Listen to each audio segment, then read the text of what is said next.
శ్రీ సన్నిధి ప్రేక్షకులకు నమస్కారం. మనం పూజ్యశ్రీ బాబాజీ గారితో సద్గురు ఆత్రేయ గారికి ఉన్నటువంటి ప్రత్యక్ష అనుభవాల సిరీస్లో భాగంగా ఇప్పుడు రెండో భాగంలో ప్రవేశించాం.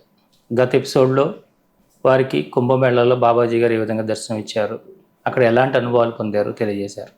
మరి ఇప్పుడు ఆ తర్వాత వారికి బాబాజీ గారు ఎక్కడ దర్శనం ఇచ్చారు, అక్కడ వారు పొందినటువంటి అనుభూతులు, అనుభవాలు, గురుగారు ఇచ్చినటువంటి జ్ఞానము, ఈ విషయాలన్నీ ఇప్పుడు తెలుసుకుందాం. నమస్కారం గురుగారు. నమస్కారం గురుగారు, మన కుంభమేళా కూడా చూపించేశారు మీరు మాకు. 2013 కుంభమేళా అంతా కళ్ళకు కట్టినట్టుగా ఎన్ని గుడారాలు ఉన్నాయి, ఎంతమంది గురువులు, అక్కడ జరిగే కార్యక్రమాలన్నీ కూడా. అలాగే బాబాజీ గారి గురించి మీరు చెప్పినప్పుడు అప్పుడు మీరు ఏ విధమైన దర్శనాన్ని పొందారో మీరు మాటల ద్వారా మేము కూడా అలాంటి దర్శనాన్ని పొందాం గురుగారు. ఆ మాటల్లో మీరు చెప్తున్నప్పుడు మాకు కూడా ఆ రూపం అట్లా కనిపించింది. కానీ సరిపోలేదు, నాకు ఇంకా తనివి తీరలేదు, నాకు కోరిక తీరలేదు, ఇంకా నేను బాబాజీని గారిని మళ్ళా కలవాలని మీరు అనుకున్నారు. కాబట్టి 2013 జనవరిలో మీకు అప్పుడు జరిగింది. ఆ తర్వాత మళ్ళీ ఇప్పుడు మీకు జరిగింది గురుగారు. శుభం. శ్రీ గురుదేవ దత్త, శ్రీ పూజ్య గురుదేవ్ శ్రీ బాబాజీ మహాశైల పాదార బిందములకు శ్రీ రామచంద్ర పరబ్రహ్మణే నమః. 2013 కుంభమేళాలో 2 రోజులు, తర్వాత ఇంకొక రోజు పోస్ట్ పోన్ అయింది. ఆడ గడిపిన తర్వాత మళ్ళీ హైదరాబాద్ రావడం జరిగింది. తర్వాత కొన్ని ఈ చుట్టుపక్కల పనులు ఉండడం వల్ల విశాఖపట్నం కూడా రావడం, ఫ్యామిలీ ఇక్కడే ఉండేవారు. సో అటువంటి సమయంలోని 2013 అదే సంవత్సరం మార్చి 8వ తారీఖున మా అన్నయ్య గారు నాగపూర్లో స్వర్గస్థులైనట్టు తెలిసింది.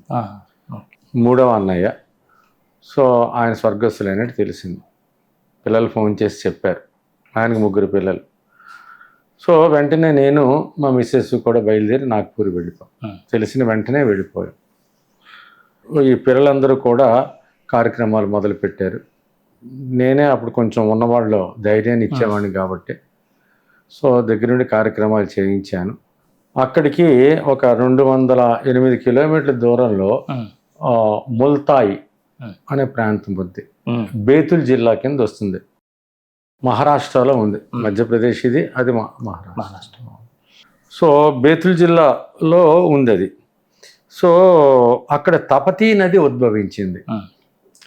మిగతా నదులన్నీ కూడా కొండ ప్రాంతాల్లోని వాటిలోని ఉద్భవిస్తే, గోదావరి కానీ, కృష్ణ కానీ, గంగ కానీ, యమున కానీ, ఇది భూమి నుంచి ఉద్భవించింది. ఓకే. తపతీ నది మన పురాణాల ప్రకారంగా ఈ తపతీ నది సూర్యుని యొక్క కుమార్తెగా భావిస్తారు పురాణాల ప్రకారం.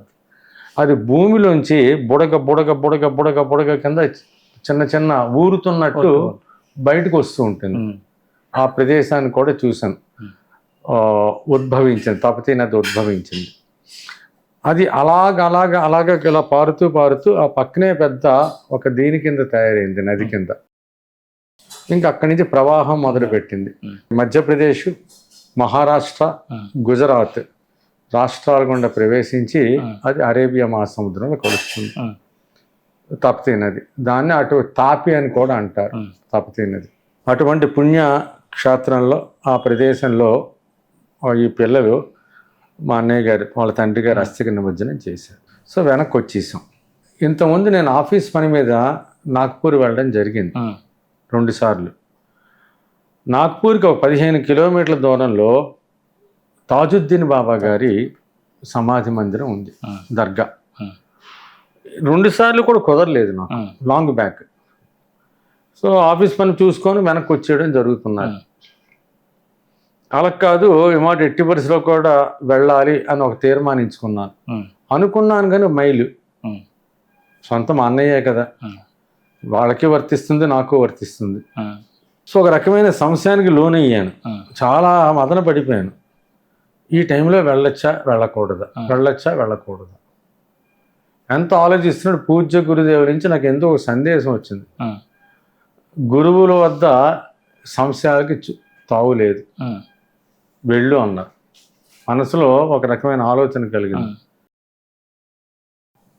ఇంకా మా వాడితో చెప్పాను, ఒక్కసారి వెళ్దాం. బాబాయ్ వాళ్ళు అప్పుడే గుండు కొట్టుకొని ఉన్నారు. వాళ్ళు బాబాయ్ పర్వాలేదా, నాకే అభ్యంతరం, వాళ్ళందరూ బాగా క్లోజ్ నాకు. బాబాయ్ నీ ఇష్టం అన్నారు. 15 కిలోమీటర్లు బండి మీద వెళ్ళి వచ్చేది, ఏం పర్లేదు అన్నాడు. దాంట్లో రెండో వాడైన శ్రీధర్, మిగతా వాళ్ళు పనిలో ఉన్నారు, ఆడవాళ్ళందరూ వంటలు చేస్తున్నారు, ఇంటి నిండా బంధువులు ఉన్నారు. వాడు నేను కలిసి సాయంకాలం బయలుదేరి వెళ్ళాం. చేరుకున్నాం దర్గా. బాబాయ్ గారు నేను బయట ఉంటాను, మీరు వెళ్ళి రండి, నేను ఇక్కడ వెయిట్ చేస్తూ ఉంటాను అన్నారు. సో నేను మెల్లిగా దర్గాలోకి ప్రవేశించాను. ప్రవేశించి ఓహో విపరీతమైన భక్తులతో కిటకిటలాడుతున్నది తాజుద్దీన్ బాబా గారి సమాధి మందిరం. సో అక్కడే కిటికీ కూడా ఉంది కదా, కిటికీ నుంచి చూస్తున్నాను. చూసేసి మనస్ఫూర్తిగా చెద్దరతో కప్పున్నారు, అవన్నీ పూలతో పూర్తిగా కప్పబడి ఉంది. ఆ ఖాజీ కూడా పక్కనే ఉన్నాడు, వస్తున్నారు అందరూ కూడా చెద్దర్లు, పూలు, దండలు అన్నీ సమర్పిస్తున్నారు. నేను కిటికీ నుంచి చూసి ఒక్కసారి నమస్కారం పెట్టుకొని కళ్ళు మూసుకొని మరొక్కసారి ధ్యానించుకున్నా తాజుద్దీన్ బాబాని, నా పూజ్య గురుదేవుని ఇద్దరిని. ఇంతలో మళ్ళీ ఎవరో భుజం తట్టినట్టు నాకు అనిపించింది. వెనక తిరిగి చూశాను. భాయ్ సాబ్ అందరూ ఆయే అన్నాడు. భాయ్ సాబ్ అందరూ ఆయే, దర్శన్ కర్వా దీజిదే బాబాగా అన్నాడు. అనేసరికి నేను ఏమనాలో అర్థం కావట్లేదు. వాళ్ళకి మహిళ గీలు అన్నీ చెప్పడం ఎందుకని, ఏం చెప్పాలో తెలియక, లేదు పర్వాలేదులేండి అన్న. లేదు లేదు రండి అని చెప్పి చేపట్టుకున్నాడు. ఇంక నేను అన్నాను, లేదు కారణం ఏంటంటే నా దగ్గర తలగొడ్డ లేదు, తలకు గుడ్డ కట్టుకొని వెళ్తున్నారు, తలగొడ్డ లేదు, అందుకోసమే నేను ఇక్కడి నుంచి దర్శనం చేసుకొని వెళ్ళిపోదాం అనుకున్నాను అన్నాడు. అరే యార్ అని చెప్పి ఒక్కసారి జోబు నుంచి ఆకుపచ్చ తలగొడ్డ తీసాడు, తీసి కట్టాడు నాకు. పదండి అన్నాడు. ఇది ఇంకా గురుదేవులు ఇంకా ఆజ్ఞ, ఇంకా మరి కాదంటే బాగుండదని చెప్పేసి వెళ్ళిపోయాను. దగ్గరుండి ఆ దర్గా సమాధి మందిరాన్ని ఆ కాజీతో చెప్పి ఏదో మాట్లాడాడు కాజీతో. వెంటనే ఆయన రమ్మన్నాడు. వచ్చేసి నేనేం పట్టుకెళ్ళలేదు పూలు గట్ట. సమాధి మందిరం మీద 2 చేతులు పెట్టి ధ్యానించుకున్నాను. ఆ కాజీ ఆ నెమలి పెంచంతో తల మీద 3 సార్లు కొట్టారు. ఎండు ద్రాక్ష పళ్ళని ఏదో కొంచెం నైవేద్యంగా నా చేతిలో పెట్టారు. అందులో నన్ను తీసుకొచ్చిన ఆయన కూడా అక్కడే ఉన్నాడు. మీరు ఆ మూల కూర్చొని ఆయన ధ్యానం చేసుకుంటే చేసుకోండి అన్నాడు, పర్వాలేదు అన్నాడు. సో నేను కూడా అలాగే ఆయన చెప్పేసి ఆ మూల కూర్చున్నాను. మూల కూర్చొని ధ్యానంలోకి వెళ్ళాను. ఓ పావు గంట సేపు ధ్యానం చేసుకున్నాను. మెలకు వచ్చింది. బయటకు వచ్చేసి ఇంకా ఆయన గురించి వెతకడం మొదలెట్టాను, ఇప్పుడు ఉన్నాడేమో అని చెప్పి. అక్కడైతే ఆ సమాధి మందిరంలో అయితే నాకు ఎక్కడ కనబడలేదు అని చెప్పి నేనేం చేశాను, కాజీని అడిగాను. ఒక ఆయన నన్ను తీసుకొచ్చారు కదండి మీ దగ్గరికి, ఆయన మీకు తెలుసా అని అడిగాను. కాజీ అన్నాడు, ఆయన నేను ఎప్పుడు చూడలేదు అన్నాడు.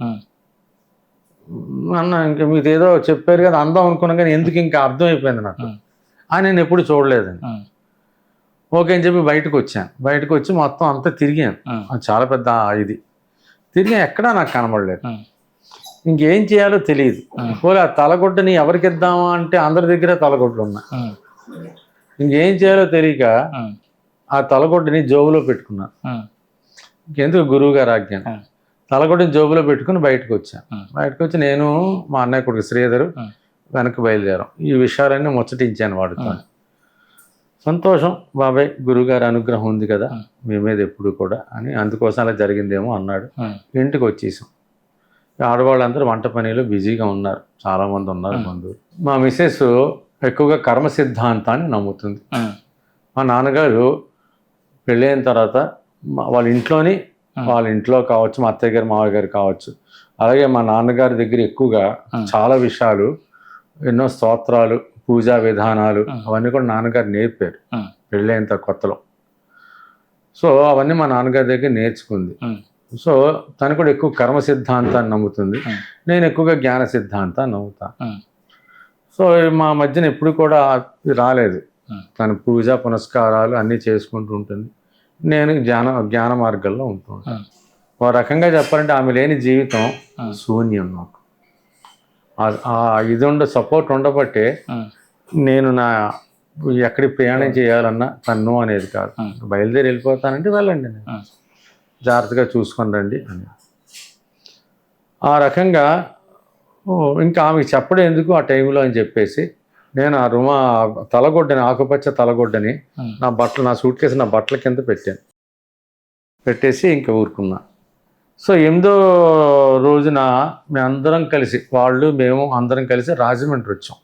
గోదావరి రోడ్ని చేద్దాం, అక్కడ తప్పితే అయిపోయింది కాబట్టి ఇక్కడికి గోదావరిలో కూడా చేద్దాం. సో 9, 10, 11, 12 రాజమండ్రి ఆ కంబాల చెరువు దగ్గర సత్రం తీసుకొని కార్యక్రమం పూర్తి చేసాం. సో 12వ రోజు శుద్ధి అయిపోయిన అంతా, భోజనాలు అంతా అయిన తర్వాత, ఆబ్దికం అయిపోయిన తర్వాత ఎవరి మట్టుకు వాళ్ళు బయలుదేరి వెళ్ళిపోయారు. సాయంకాలం మేము కూడా బయలుదేరి వైజాగ్ వచ్చేసాం. రాజమండ్రి నుంచి ఒక కారు చేసుకొని వచ్చేసాం. ఇంటికి రాగానే మా మిస్సెస్ గబగబా సూట్ కేసుల్లో ఉన్న బట్టలు గిట్లు అన్నీ తీసేసి ఒక బాత్రూంలో నానబెట్టింది. నేను ఇంకో బాత్రూంలో స్నానం చేశాను.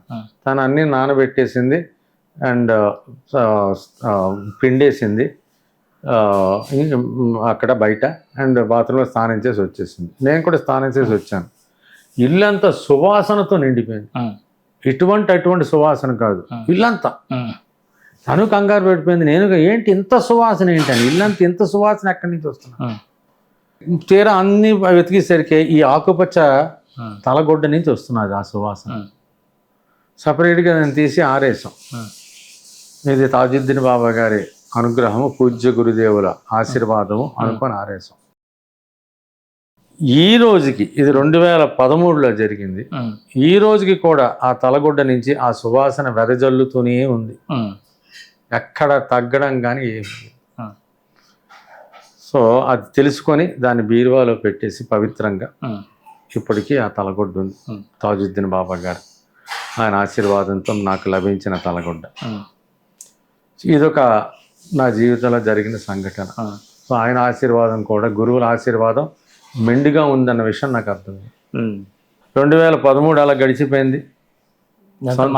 మార్చి ఏప్రిల్ మధ్యలో జరిగింది అంతే. మార్చి 8వ తారీఖున పోయాడు. మార్చి ఎండింగ్ కల్లా అయిపోయింది. మిగతా కార్యక్రమం ఏదైనా సరే మార్చి 8 నుంచి 12 రోజులు, 20వ తారీఖు ఆ ప్రాంతం కల్లా ఫ్రీ అయిపోయింది. మళ్ళీ మామూలు డ్యూటీ రెగ్యులర్గా పడిపోయింది. సో 2013 అలా గడిచిపోయింది. ఈ లోపల పూజ్య గురుదేవుల యొక్క ప్రత్యక్ష దర్శనం అనేది నాకు లభించకపోయినా పరోక్షంగా ఎన్నో మా సందేహాన్ని తీర్చడం జరిగింది. ఎలాంటి గురుగారు? నాకు సందేహం వచ్చింది. అసలు ఆ రోజు బాగానే జరిగింది. సత్యం తెలుసుకోవాలంటే కర్మలన్నీ నిష్కామంగా చేయాలని గురుదేవులు చెప్పారు. అసలు నిష్కామ కర్మ అంటే ఏమిటి, ఎటువంటి ఫలితాన్ని ఆశించకుండా చేయడం, అది నిజంగా సాధ్యమేనా? సాధ్యమే మరి అన్నారు. సో సాధ్యమని చెప్పారు గురుదేవులు. దాని గురించి పరోక్షంగా వెంటనే నాకు పుస్తకం దొరకడం, లేకపోతే ఎవరో పెద్దవాళ్ళని కలవడం, అనుకోకుండా వాళ్ళ దగ్గర నుంచి నాకు సమాధానం రావడం. నిష్కామ కర్మ, చిత్తశుద్ధి, తర్వాత జ్ఞానం, విజ్ఞానం, ప్రజ్ఞానం, ఆత్మానుభూతి. సో ఈ రకంగా. అండ్ తర్వాత ధర్మం, సత్య, ధర్మ, శాంతి, ప్రేమ, అహింసలు. ధర్మం గురించి కూడా సందేహాలు వచ్చాయి. ఎన్నో ధర్మాలు ఉన్నాయి. మన అన్నిటికంటే తల్లి సనాతన ధర్మం. తర్వాత ఎన్నో ధర్మాలు పుట్టుకొచ్చాయి. సత్యం ఉన్న ధర్మాలు మనుగడలో ఉన్నాయి. సత్యం లేని ధర్మాలు చాలా మట్టుకు మరుగున పడిపోయాయి. ఇప్పటికీ కొన్ని ధర్మాలు ఇంకా నిలిచే ఉన్నాయి. కొన్ని ధర్మాలు త్వరలోనే అంతరించిపోవచ్చు కూడా. అలాంటి ధర్మాలు కూడా ఇంకా కొన్ని బతికున్నా అంతరించిపోవచ్చు. ధర్మం వెనకాతల సత్యం లేకపోతే ఎక్కువ కాలం నిలబడదు. సత్యం లేని ధర్మము ఎందుకు ఆచరణీయం, యోగ్యము కాదు. ప్రతి ధర్మం వెనకాతల సత్యం ఉండాలి. అందుకోసం మన పూర్వీకులందరూ కూడా తపస్సంపన్నులు, జ్ఞానులు ఎక్కువగా సత్యానికి ఇంపార్టెన్స్ ఇచ్చారు. రాముల వారి జీవితం కానీ, కృష్ణుడి జీవితం కానీ, రామో విగ్రహవాన్ ధర్మ అన్నప్పటికీ కూడా రాముడు ఎప్పుడు కూడా సత్యాన్ని అంటి పెట్టుకుని ఉంటాడు. ఒకే మాట, ఒకే బాణం, ఒకే సతి. దాని వెనకాతల ఒక సత్యం ఉంది. ఆయన జీవనమే ఒక సత్యం, ఆయన బతికిన తీరు ఒక ధర్మం. అలాగే శ్రీకృష్ణుడు కూడా సత్యవంతంగా జీవించాడు. కానీ ధర్మానికి, ఆ యుగానికి తగ్గట్టు ఎక్కడ ఏ ధర్మాన్ని పాటించాలో ధర్మాన్ని పాటించాడు. దుష్ట శిక్షణ, శిష్ట రక్షణ మెయిన్ ఉద్దేశం అది. అది కృతయుగం, త్రేతాయుగం దాకా జరిగింది. ద్వాపరయుగంలో చిన్న మార్పు వచ్చింది. శ్రీకృష్ణుడు కూడా తన యుద్ధం చేయిపోయాను మెల్లిగా ట్రాన్స్ఫర్మేషన్కి వస్తున్నారు. శ్రీకృష్ణుని గురువుగా భావించడం మొదలుపెట్టారు. రాముడిని పరమాత్మగా భావించాం, శ్రీకృష్ణుడిని జగద్గురువుగా భావించాం. అందుకోసం శ్రీకృష్ణుడు తప్పదని చెప్పేసి జయ విజయులు అని చెప్పి శిశుపాలుడిని దంతభక్తుడిని హతమార్చాడు. కానీ భారత యుద్ధంలో మాత్రం ఆయన ఆయుధం పట్టలేదు. అన్ని పనులు కూడా అర్జునుడి చేతే చేయించాడు. సో మెల్లిగా సద్గురువులు అవతరించి దుష్ట శిక్షణ శిష్టరక్షణ చేసే పనిని మెల్లిగా వాటి నుంచి కొంచెం పక్కకి తప్పుకున్నారు. ఎందుకు అంటే ప్రతి మనిషిలోని మంచి ఉంది, ప్రతి మనిషిలో చెడు ఉంది. ఈ గంట సేపు చాలా మంచివాడిగా ప్రవర్తిస్తాడు, మరి ఎందుకో ఒక్కసారి తారుమారి ఏదో ఆపర్చునిటీ దొరికి నెక్స్ట్ ఇంకో గంట తర్వాత చాలా దుర్మార్గంగా ప్రవర్తిస్తాడు. ప్రస్తుతం అన్నీ కూడా అలాగే జరుగుతున్నాయి. చూడడానికి మంచివాడే, కానీ ఎందుకో దేనికో లోనైపోయి అత్యాచారానికి ఒడిగట్టి లేకపోతే తండ్రిని చంపేసి తల్లిని గొడ్డలతో నడికేసి అప్పటి వరకు నిన్నటి వరకు బాగున్నవాడు ఈరోజు ఒక దుర్మార్గుడి కింద తయారైపోతున్నాడు. భార్యని చంపేసి పిల్లల్ని చంపేసి. ఇది ఒకే మనిషిలో మంచి కనబడుతున్నది, ఒకే మనిషిలో చెడు కనబడుతున్నది. ఈ టైంలో భగవంతుడు అవతరించి దుష్టుల్ని శిక్షిస్తే ఒక్క మనిషి కూడా మిగలదు. ఎందుకంటే ప్రతి వాళ్ళు చెడ్డతనం మంచితనం. అందుకోసం ఈ కలియుగం అనేది సద్గురువుల యొక్క యుగం. ఇలాంటి సద్గురువులు అనేక చోట్ల జన్మించారు, చాలా చోట్ల జన్మించారు. చాలామంది సద్గురువు నాకు తెలిసి ఎప్పటి నుంచో తీసుకున్న పూర్వకాలంలో తీసుకుంటే మన దక్షిణామూర్తి, హయగ్రీవుడు, దత్తాత్రేయులు వంటి దైవ గురువులు.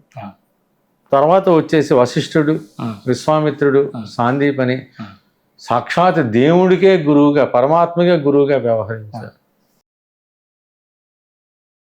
తర్వాత వచ్చేసి రాక్షసులకి శుక్రాచార్యుడు గురువు, దేవతలకి బృహస్పతి గురువు, దైవాసుర గురువులు వీళ్ళు.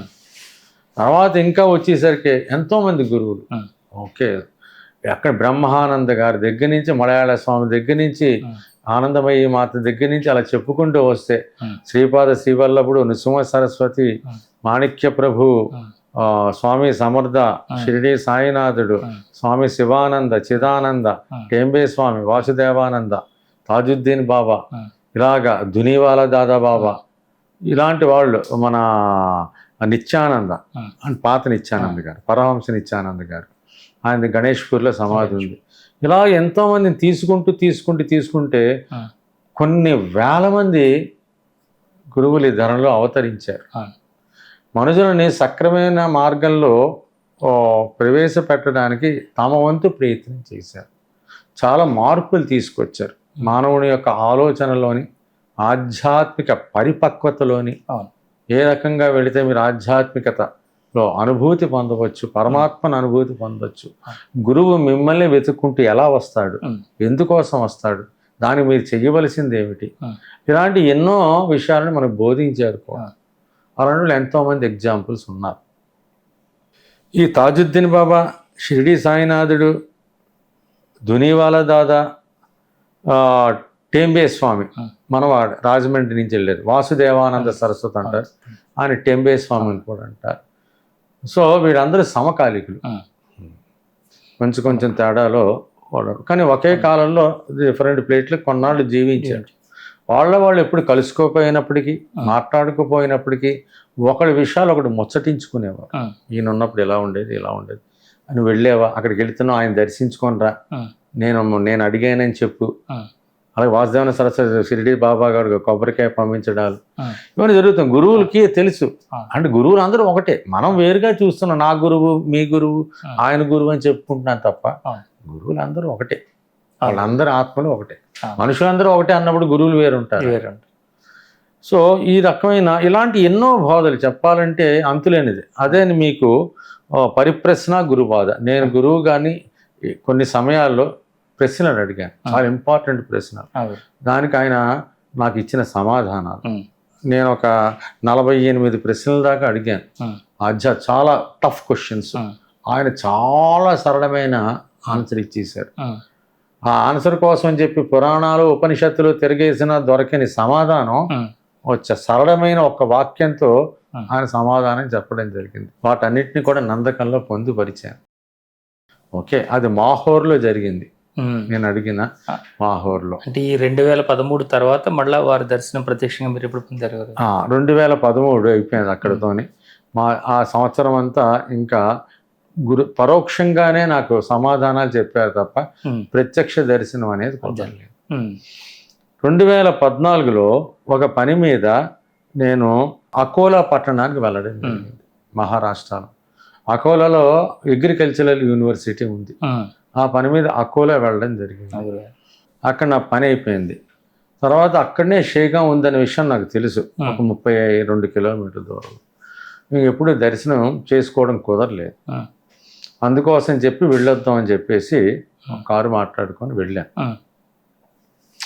షిరిడీ సాయినాథుడికి ఎంతమంది భక్తులు ఉన్నారో ఈ షేగాంలో ఉన్న గజానన్ మహారాజు ఆయన కూడా అంతకన్నా ఎక్కువ మంది భక్తులు. చాలామంది అక్కడ వాళ్ళు ఆయన్ని గొప్పగా పూజిస్తారు. చాలా పెద్ద మందిరం, విపరీతమైన ఇన్కమ్.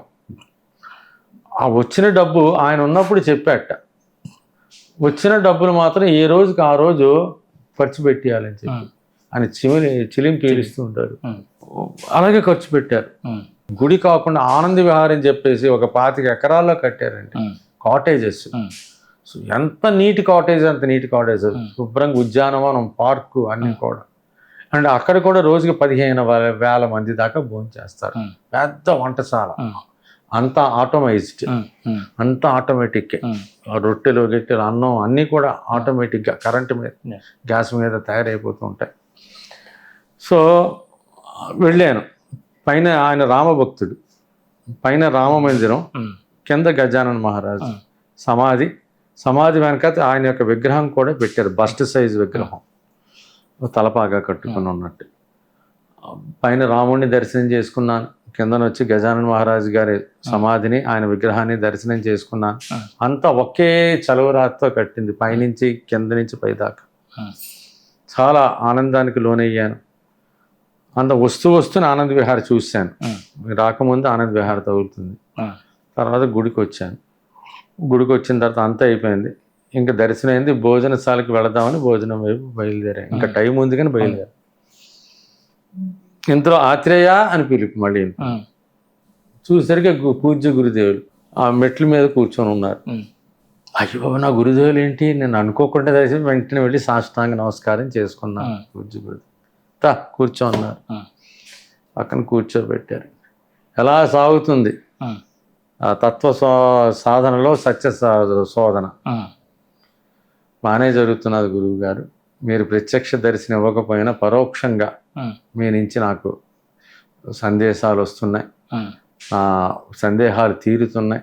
ఎవరిని కలవాలో కూడా ఇండైరెక్ట్గా మీరే చెప్తున్నట్టున్నారు.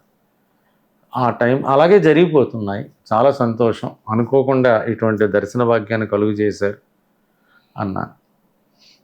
కొన్ని ముఖ్యమైన కారణాలు ఉన్నాయి అని చెప్పేసి ఆయన కొన్ని నాకు ఇంపార్టెంట్ చెప్పడం మొదలుపెట్టారు. ఫ్యూచర్లో కొన్ని గ్రంథాలు రాయవలసి వస్తుంది, నువ్వు సత్సంగాలు పెట్టవలసి వస్తుంది, వీటన్నిటిలో నువ్వు పాటించవలసింది ఏమిటి, అండ్ నిష్కామంగానే చేయాలి. ఏది చేసి నిష్కామంగా చేయాలి. ఎట్టి పరిస్థితులు కూడా అహంకారం అనేది తలెత్తకూడదు. ఒకటి ఎత్తింది అంటే నేను నీకు దూరం అయిపోతాను. ఎవరిని ఏమీ అడగద్దు, అన్నీ సక్రమంగా సజావుగా జరుగుతాయి. అండ్ నీ పిల్లల పెళ్ళిళ్ళు కూడా అన్నీ కూడా బ్రహ్మాండంగా జరుగుతాయి. నీ ప్రయత్నం లేకుండానే అప్రయత్నంగా కొన్ని జరిగిపోతూ ఉంటాయి ఆటోమేటిక్గా. ఆ నమ్మకం, ఆ విశ్వాసం, నేను దగ్గరుండి అన్నీ చూసుకుంటాను. ఇలాంటి ఎన్నో విషయాలు చెప్పడం జరిగింది. సంతోషం. చాలాసేపు మాట్లాడి ఇక భోజనానికి బయలుదేరు అని శుభం భూయాతని తల మీద చేపెట్టి దీవించేసి ఆ మందిరంలోకి నడుచుకుంటూ వెళ్ళిపోయారు. మందిరం లోపలికి వెళ్ళిపోయారు. ఆయన వెళ్ళేంత వరకు చూసి నేను భోజనశాలకు బయలుదేరి. అది ఒక అనుభవం. షేగాం గజానన్ మహారాజ్ మందిరంలో. తర్వాత 2014 అలా గడిచింది. నా సాధన తీవ్రతరం అవుతున్నారు, చాలా తీవ్రతరం అవుతున్నారు. అప్పుడు ఇంకా చాలా కొన్ని పుస్తకాలు మొదలు పెట్టాను రాయడం కూడా. మెల్లిగా కంప్లీట్ చేస్తున్నాను. ఫస్ట్ శాస్త్రీయ రామాయణం రాద్దాం అనుకున్నాను, ఎలవేల్పు కాబట్టి ఫస్ట్ దాంతోనే మొదలుపెట్టాను. 2015 వచ్చింది.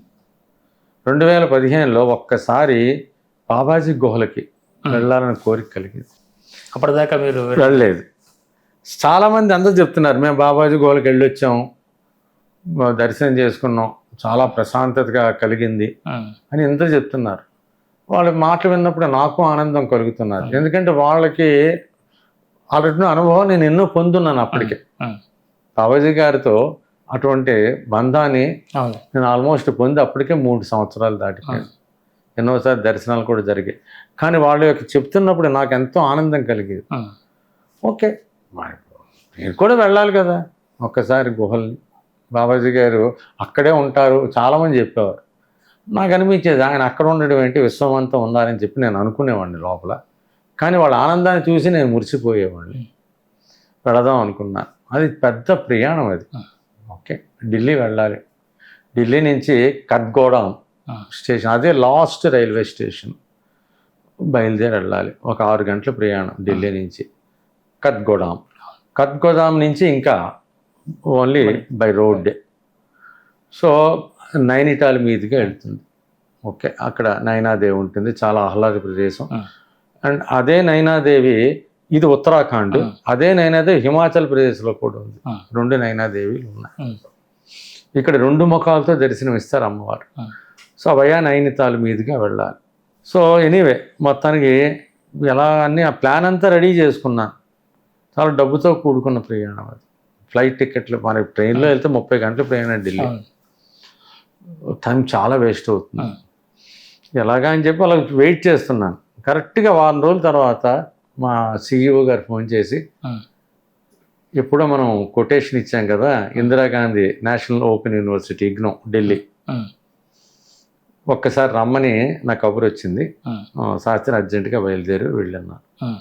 వెళ్ళి ఫ్లైట్ టికెట్ బుక్ చేస్తున్నాను. నేను చెప్పాను సార్ ఎంతకాలం పడుతుందో తెలియదు, ఒక పక్కే బుక్ చేయండి, అక్కడి నుంచి నేను కొంచెం వేరే చోటుకి వెళ్ళాల్సి ఉంటుంది పని అయిన తర్వాత అన్న. ఓకే శాస్త్రి, నీకు ఎప్పుడు రిటర్న్ టికెట్ కావాలంటే నా ఫోన్ చేసి నేను బుక్ చేసేసి నీకు పంపించేస్తాను, మెయిల్ పెట్టేస్తాను అన్నారు.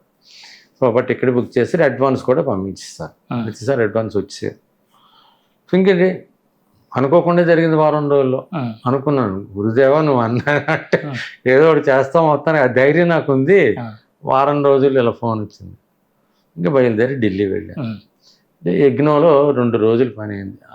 రిజిస్ట్రార్ గారితో అని వైస్ ఛాన్సలర్ గారితో 2 రోజుల్లో మా కొటేషన్స్ అన్ని బయట తీయడం. అది గవర్నమెంట్ది కాబట్టి అంత తొందరగా జరగవు పనులు. మొత్తానికి బయట తీశారు. దాని గురించి 2 డేస్ నాతో పాటు మా టెక్నికల్ ఆయన కూడా మెడ్రాస్ నుంచి వచ్చాడు. సో మేము ఇద్దరం కలిసి ప్రెజెంటేషన్ గట్ట ఇచ్చాం, వాళ్ళకి నచ్చింది. తర్వాత ఒక 1.5 months తర్వాత ఆర్డర్ కూడా కన్ఫర్మ్ అయ్యింది. గట్టి ఆర్డరే వచ్చింది. డిస్టెన్స్ ఎడ్యుకేషన్, వాళ్ళకి కావాల్సిన మెటీరియల్ వాళ్ళకి తగ్గట్టుగా సిలబస్ ప్రకారం అది మేము తయారు చేసి ఇవ్వడం కూడా జరిగింది. 2.5 రోజులు పట్టింది. సో పని అయిపోయింది. ఆల్మోస్ట్ ఆర్డర్ కన్ఫర్మ్ అవుతుంది అన్న ఐడియా మాకు వచ్చేసింది. ఆయన బయలుదేరి చెన్నై వచ్చేసాడు. నేను హోటల్లో ఉన్నాను. వెంటనే కత్గోడానికి ట్రైన్ ఎప్పుడు చూస్తే రాత్రి ఒకటి ఉంది. రాత్రి బయలుదేరితే తెల్లారుజామున చేరుతుందని వచ్చింది. 11 గంటలకి తెల్లారి 5ంటికి చేరుతుంది కత్గోడం. చూశాను, పర్లేదు ఆ రూట్ అంత బిజీగా ఏమి ఉండదండి. సో మొత్తం దొరికింది. సెకండ్ ఏసీలో ఎక్కాను, కూర్చున్నాను. పొద్దున 5:10 కల్లా దింపారు. బ్యూటిఫుల్ స్టేషన్, చుట్టూ కొండ ప్రాంతం. అంతకుముందు హల్ద్వానీ ఈ కత్గోడం 2 కలిసే ఉంటాయి.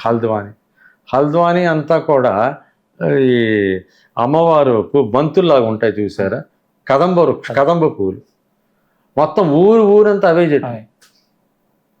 ఆ సీజన్లో వీళ్ళకి పచ్చగా ఊరంతా పచ్చగా కదంబ వృక్షాలతో ఉంటుంది. అది దాని పేరు హల్ద్వానీ అని పెట్టి. వెంటనే ఒక 15 గంటలోని కత్గోడం. రెండింటికి మధ్యలో ఒక 4-5 కిలోమీటర్లు, గోదావరి రాజమండ్రి లాగా. సో నేను కత్గోడంకి వెళ్ళిపోయాను. నేను అదే లాస్ట్ స్టేషన్. అక్కడ టూరిస్ట్ ప్లేస్ కాబట్టి చాలా హోటల్స్ ఉన్నాయి, ట్యాక్సీలకి ఇబ్బంది ఏం లేదు.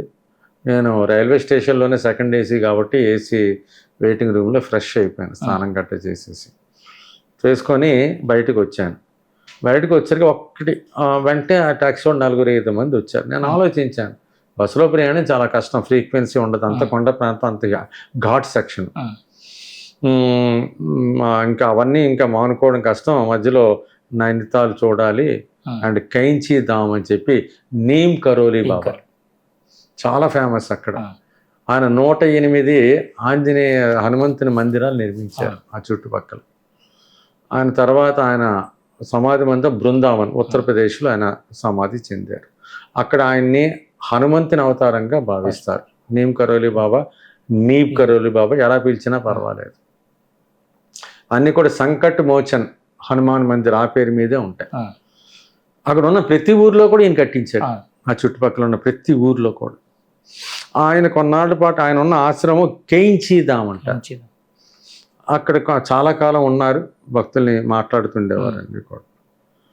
సో ఇంకా ఓ ట్యాక్సీ మాట్లాడుకున్నాను, ఏదైతే మొత్తానికి 5,000 రూపాయలకి ఎంతో సెట్ అయింది. ఆ రోజు వెళ్దాం అన్నాడు వచ్చాడు. డ్రైవర్ చెప్పాను, రాత్రిపూట స్టే చేద్దాం, నీ భోజనాలు గీజనాలు నేను చూసుకుంటాను, అన్నీ మాట్లాడుకుని ఒప్పుకున్నాను. మంచి డ్రైవర్లు, మోసం పోలీసులు కూడా అంటే నా ట్యాక్సీ నెంబరు, నా పేరు, నా ఆధార్ నెంబరు, వాడ ఆధార్ నెంబర్ అన్నీ తీసుకుంటారు. ఎందుకంటే 2 ఫారినర్స్ కూడా వస్తారు కాబట్టి. రాణికేతు చాలా important place, full army control. మొత్తం చుట్టుపక్కల ఎన్ని అయితే కంటోన్మెంట్స్ ఉన్నాయో, ఎవరికి ఏ రోగులైనా సరే, చాలా పెద్ద హాస్పిటల్, అందరూ కూడా ఇక్కడికే వచ్చేస్తారు. Full equipped hospital Ranikhet. So వెళ్ళాం, బయలుదేరం కద్గోడం. బయలుదేరి ఫస్ట్ కొంత దూరం వెళ్ళంగానే ఒక ఆంజనేయ స్వామి గుడి కనబడింది, సంకటమోచన్ మందిర్. ఫస్ట్ ఆయన దర్శనం చేసుకుని, అది నీమ్ కరోలి బాబా కట్టిందే, ఆయన దర్శనం చేసుకున్నాం. దర్శనం చేసుకొని అక్కడే బయటకు వచ్చేసి అల్పాహారం తీసుకున్నాం. మందిరం బయటే బాగుంది, మంచి పెట్టాడు పూరీను కూర అని. బయలుదేరి వెళ్ళి మెల్లిగా నైనితాల్ మెయిన్ రోడ్ నుంచి ఒక 9 కిలోమీటర్ల లోపలికి వెళ్ళాలి. సో అక్కడ ఏ ట్యాక్సీలో చూసినా నీమ్ కరోలి బాబా గారి పాదుకలే ఉంటాయి. అక్కడ అందరూ ఆయన భక్తులే.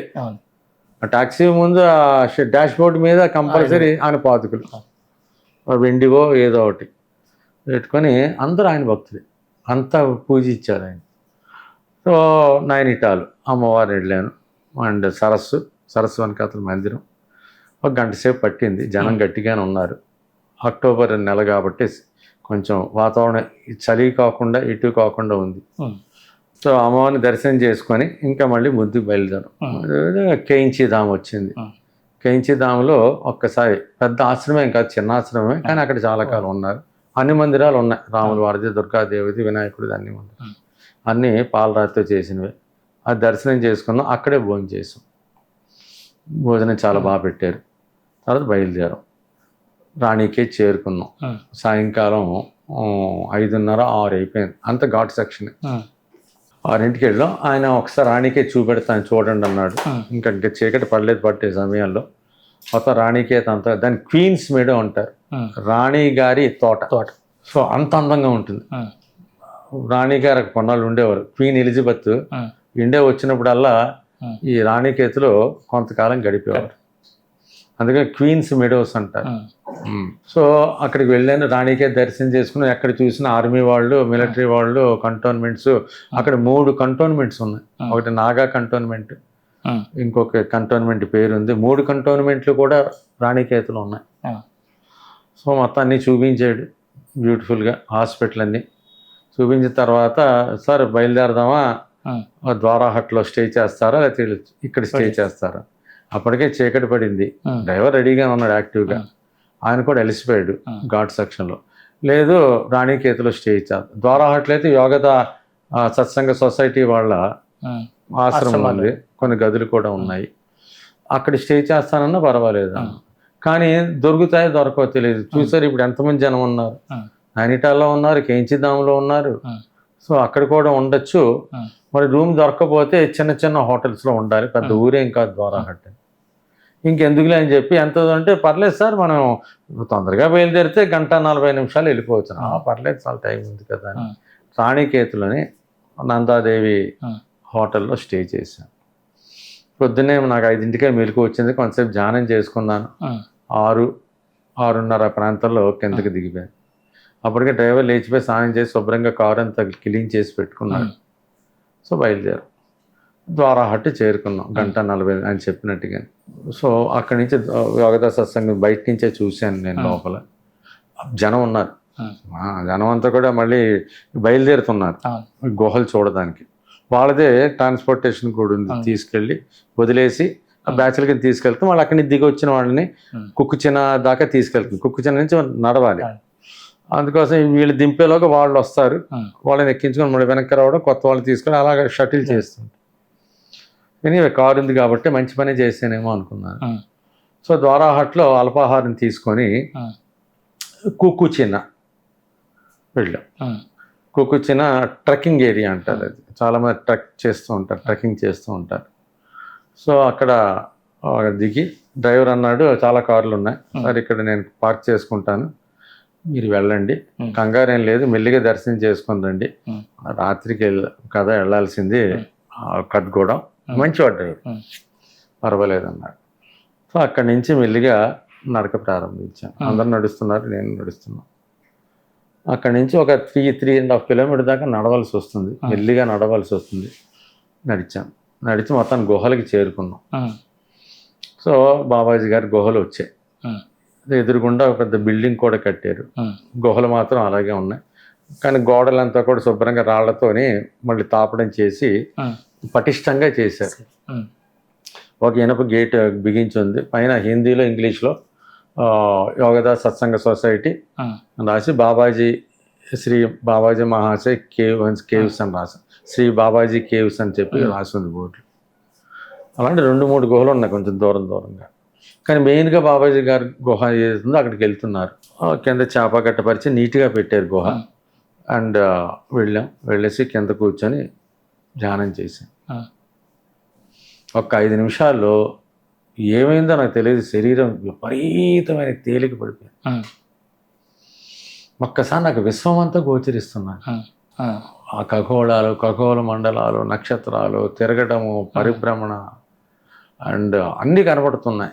నువ్వు ఇందాక చెప్పిన ఎగ్జాంపుల్స్ అండ్ గర్భస్థ శిశువు, విత్తనం మొలకెత్తడము, అండ్ ఇంకా ఈ విశ్వంలో చిన్న చిన్న జీవులు, బ్యాక్టీరియా, వైరస్ అన్నీ నీటిలో ఉన్న ఎలాగ వెతుకుతున్నాయి, బయట ఎలా ఉన్నాయి, అసలు విశ్వం ఏంటి, సృష్టి ఏమిటి, ప్రకృతి ఏమిటి, విశ్వరూప సందర్శనం కలిగిందండి ఒక రకంగా. అలా ఒక 15 గంట సేపు గడిచిపోయింది. కొంచెం మెలకు మామూలు స్థితికి వచ్చాను. వెంటనే నాకు అనిపించింది, ఆత్రేయ నేను నీ గురించి అక్కడ వేచి ఉన్నాను, ఇక్కడి నుంచి 100 మీటర్లు పైకి వస్తే నేను అక్కడ మీకోసం నిరీక్షిస్తున్నాను, బయలుదేరరా అన్నా. కొంచెం తడబడుతున్నా, మెల్లిగా నించున్నాను తడబడుతున్న కాళ్ళతో. ఇంకా అది పోలేదు. మనసు మెల్లిగా గుహ నుంచి బయటకు వచ్చాను. ఎదురుగుండా పెద్ద భవనం ఉంటే వెళ్ళాను. దాంట్లో కూడా ఆ స్థితిలో కూడా నాకు ఒక భవనము, గొప్ప మెరమెల మెరిసిపోతున్న భవనం, ఇవన్నీ కనబడ్డాయి. బయటకు వచ్చరికి పెద్ద ఎదురుగుండా కట్టడం కనబడింది. దాని లోపలికి వెళ్ళాను. హాల్ ఉంది, బాబాజీ గారిది పెద్ద ఫోటో ఒకటి ఉంది. కొంతమంది అక్కడ కూడా కూర్చొని కొంచెం ధ్యానం చేస్తున్నారు. అది అక్కడ కూడా వెళ్ళి బాబాజీ గారు నమస్కారం పెట్టి నిరీక్షిస్తున్నారు అన్నారు కదా గురుదేవ్ అని చెప్పి మళ్ళీ పైకి ఎక్కడం మొదలైంది. అక్కడి నుంచి ఇంకా పైకి ఆ పైన పాండవులు కూడా ఉండేవారని చెప్పేసి అక్కడ ఒక మందిరం ఉంది పాండవులు. ఇంకా ముందు ఇంకా పైకి వెళ్ళిపోతారు. దాన్ని కూడా చూసి వస్తూ ఉంటారు. అక్కడ కూడా జోషి ఇది పేరు మీద ఒక ఉండడానికి సౌకర్యం కూడా ఉంది ఆ పైన. కానీ నేను ఒక 100 అడుగులు వెళ్ళేసరికి నాకు కుడిపక్క ఒక బండరాయి మీద బాబాజీ మాస్టర్ కూర్చొని ఉన్నారు. గబగబా వెళ్ళి సాష్టాంగ నమస్కారం చేసుకున్నాను. ఆయన పైకి లేపి పద నాతో రా అన్నారు. సో ఆయన వెంటనే ఆ పక్క సందు నుంచి వెళ్ళారు. ఇలా ఒక 3 నిమిషాలు నడక ప్రారంభం చేశారు. నేను కూడా ఆయన వెనకాల వెళ్ళాను. ఒక ఓపెన్ ప్లేస్లో ఒక చెట్టు కింద ఆయన కంబళి తీసి పరుచుకున్నారు. కూర్చోమన్నారు. నేను కూర్చుని అనేక విషయాలు చెప్పడం జరిగింది. నాకు ఎలా ఉంది నీ అనుభవం అన్నారు. నాకు భయం ఏంటంటే అనుభూతి పొందానంటే మళ్ళీ నా సమక్షంలో నువ్వు పొందలేవు నా భయం. అని ఎందుకో నేను అనుకున్న దానికి అర్థమైపోయింది. నువ్వు అటువంటి దిగులు నేను అడగకుండా చెప్పి అటువంటి దిగులు చెందద్దు. ఇప్పుడు నువ్వు పొందిన అనుభూతి పొందుతున్నప్పుడు నేను నీ దగ్గర లేను కదా సమక్షంలో, ఇక మీదట ఆ షరతు తీసివేయబడింది. నేను లేని సమయంలో కూడా నువ్వు సవికల్ప సమాధి నిర్వికల్ప సమాధి స్థితిని పొంది ఆ శక్తిని నీకు ప్రసాదిస్తున్నాను అన్నారు. కళ్ళముట నీళ్లు. మళ్ళీ ఒక్కసారి వంగొని పూజ్య గురుదేవుల పాద పద్మాలకు నమస్కారం చేసుకున్నాను. చాలా సంతోషం. ఆత్రేయ, నీ బాధ్యత పెరుగుతున్నది. నువ్వు ఎలాగ ఉండాలో అలా ఉండు. నీలో మార్పు అనేది నాకు అవసరం లేదు. నాకు కావాల్సిందల్లా నీ భావంలో మార్పు, నువ్వు ఆలోచించే విధానంలో మార్పు. అల్టిమేట్గా ఆత్మానందాన్ని ఆత్మానుభూతిని పొందాలి. అప్పుడు మనస్సు, బుద్ధి, అహంకారము, చిత్తము, వాటి ప్రభావము, ఏది అడ్డంకి, అరిషడ్ వర్గాలు, ఈషణత్రయాలు, వాటి ప్రభావం ఎలా ఉంటుంది, ఎలా ఆధ్యాత్మిక సాధనను అడ్డుకుంటూ ఉంటాయి. ప్రతి చిన్న చిన్న దానికి భయపడిపోవడం, ఆందోళన పడిపోవడం, సమస్యను పక్కన పెట్టి పారిపోవడం, కర్తవ్యాన్ని వదిలించుకోవడం, అండ్ ఆ పనికిరానివన్నీ కూడా నెత్తినేసుకోవడం, ఇతరులతో అనవసరమైన డిబేట్స్ చేయడం, ఆ వాతావరణం మనకు పడదు అన్నప్పుడు ఇంకా అక్కడి నుంచి వెళ్ళిపోవడం, అనవసరంగా నీ జ్ఞానాన్ని రుద్దడానికి ప్రయత్నం చేయడం, అలాంటివి చిన్న విషయాలు చెప్పారు. నువ్వు ఎన్ని దండాలు పెట్టినా, ఎన్ని దండాలు పట్టుకున్నా తెలుసుకోవలసిన సత్యం. భుజం మీద ఎన్ని కర్రలు వేసుకొని నువ్వు తిరిగినా, ఒక కర్రలో, 2 కర్రలో, 3 కర్రలు వేసుకొని తిరిగినా, దండాలు పట్టినా, దండాలు పెట్టినా అసలు సత్యాన్ని తెలుసుకోవడమే పరమావధి. చాలా క్లియర్గా చెప్పేశారు. శుభం, వెళ్ళిరా, ట్యాక్సీ వెయిట్ చేస్తున్నది, మళ్ళీ నీకు త్వరలోనే దర్శనం భాగ్యాన్ని కలుగు. మళ్ళీ ఎప్పుడు స్వామి అన్నారు, త్వరలోనే దర్శన భాగ్యం కలుగు చేస్తాను అన్నారు. సో ఇప్పుడు సవికల్ప సమాధి, నిర్వికల్ప సమాధి ఎప్పుడు పెడితే అప్పుడు పొందొచ్చు అన్న అభియాన్ని ఇచ్చి వెళ్ళారు. అమ్మయ్య, పెద్ద వదిలిపోయింది టెన్షన్. ఆ తర్వాత చాలాసార్లు సర్వికల్ప నిర్వికల్ప సమాధి స్థితిలో కూడా పొందాను. ఆయన ఇచ్చిన మాట ప్రకారంగా చాలా ఆనందం పొందాను. ప్రయాణాల్లో కావచ్చు, లేకపోతే ఇంట్లో కావచ్చు, అర్ధరాత్రి సడన్గా 2 మెలకు వచ్చేసి ఒక తెలియని అలౌకిక స్థితికి వెళ్ళడము, ఇలా చాలాసార్లు జరిగింది. ఈ 2015 ఈ రకంగా గడిచింది. అంటే మీరు వారు మొదటిసారి మిమ్మల్ని కలిసినప్పుడు ఏం తెలుసుకుందాం అని అంటే సత్యం తెలుసుకుందామని, అసలైన సత్యం తెలుసుకుందాం అన్నారు కదా. అంటే ఏంటి ఈ అసలైన సత్యం అనేది ఏంటి మీరు తెలుసుకున్నది? సత్యమే పరమాత్మ. సింపుల్గా చెప్పాలంటే సాధారణంగా సత్యము అంటే పరమాత్మ. ఎందుకంటే పరమాత్మ సత్యం కాబట్టి. సత్యం లేనిదే పరమాత్మ లేడు. ప్రతిదానికి సత్యం.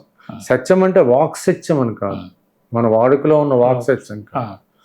సత్యము అంటే ప్రతి కార్యానికి ఒక కారణం ఉంటుంది, కార్యకారణ సంబంధం ఉంటుంది. కారణం లేకుండా కార్యం జరగదు. కార్యంకి వెనకాతల కారణం ఉండక తప్పదు. వీటి రెండింటిని విశ్లేషణ చేసుకుంటూ పోతే దాని వెనకాతల సత్యం తెలుస్తుంది. అందుకోసమే చాలామందికి సింపుల్గా చెప్పాలంటే వ్యాసుల వారు భాగవతాన్ని రాశారు, వ్యాసుల వారు భారతాన్ని రాశారు, అందులో భగవద్గీతను చూడ్చారు. యుద్ధానికి ముందు, యుద్ధం అయిన తర్వాత విష్ణు సహస్రనామ స్తోత్రాన్ని భీష్ముడి చేత చెప్పించాడు.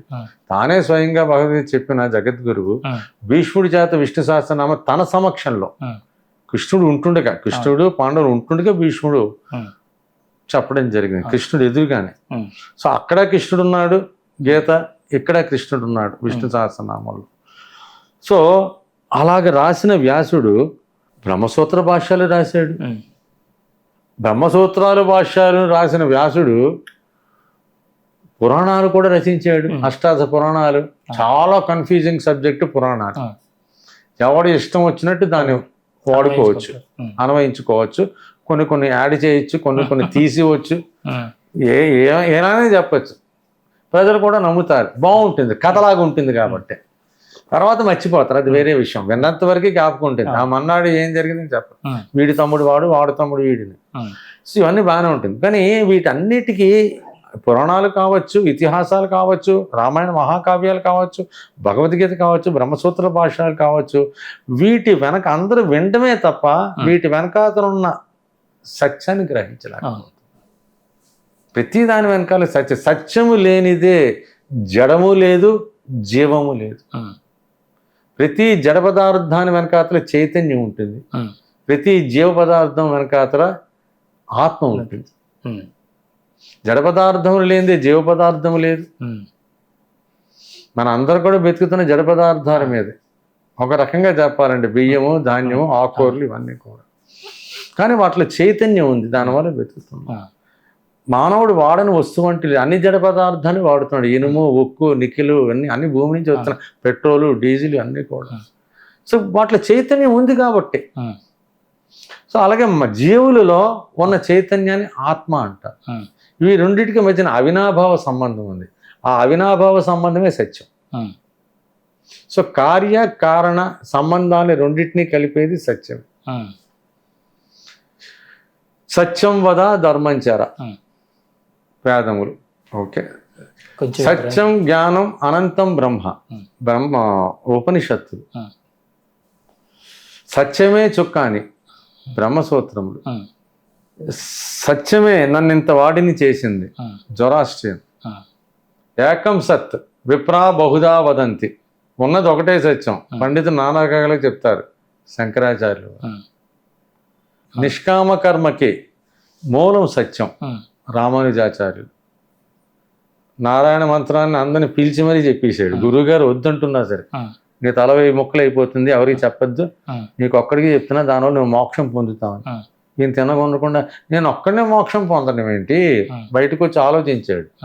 ఈ మంత్రానికి ఎంత శక్తి, ఓం నమో నారాయణకి ఎంత శక్తి ఉంటే నేను ఒక్కడనే దాన్ని చెప్పించి నేను మోక్షాన్ని పొందడం ఏంటి, హాస్యాస్పదంగా ఉంది, అందరూ పొందొచ్చు కదా అని చెప్పి అందరికీ అందించేశాడు ఓం నమో నారాయణ.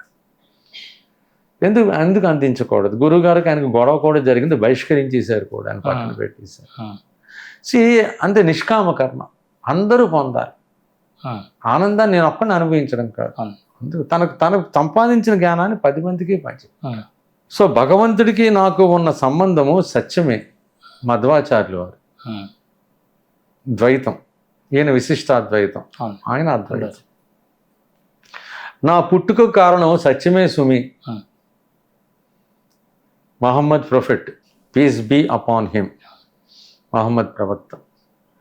నాకు నా తండ్రికి ఉన్న సంబంధం సత్యమే, జీసస్ క్రైస్ట్.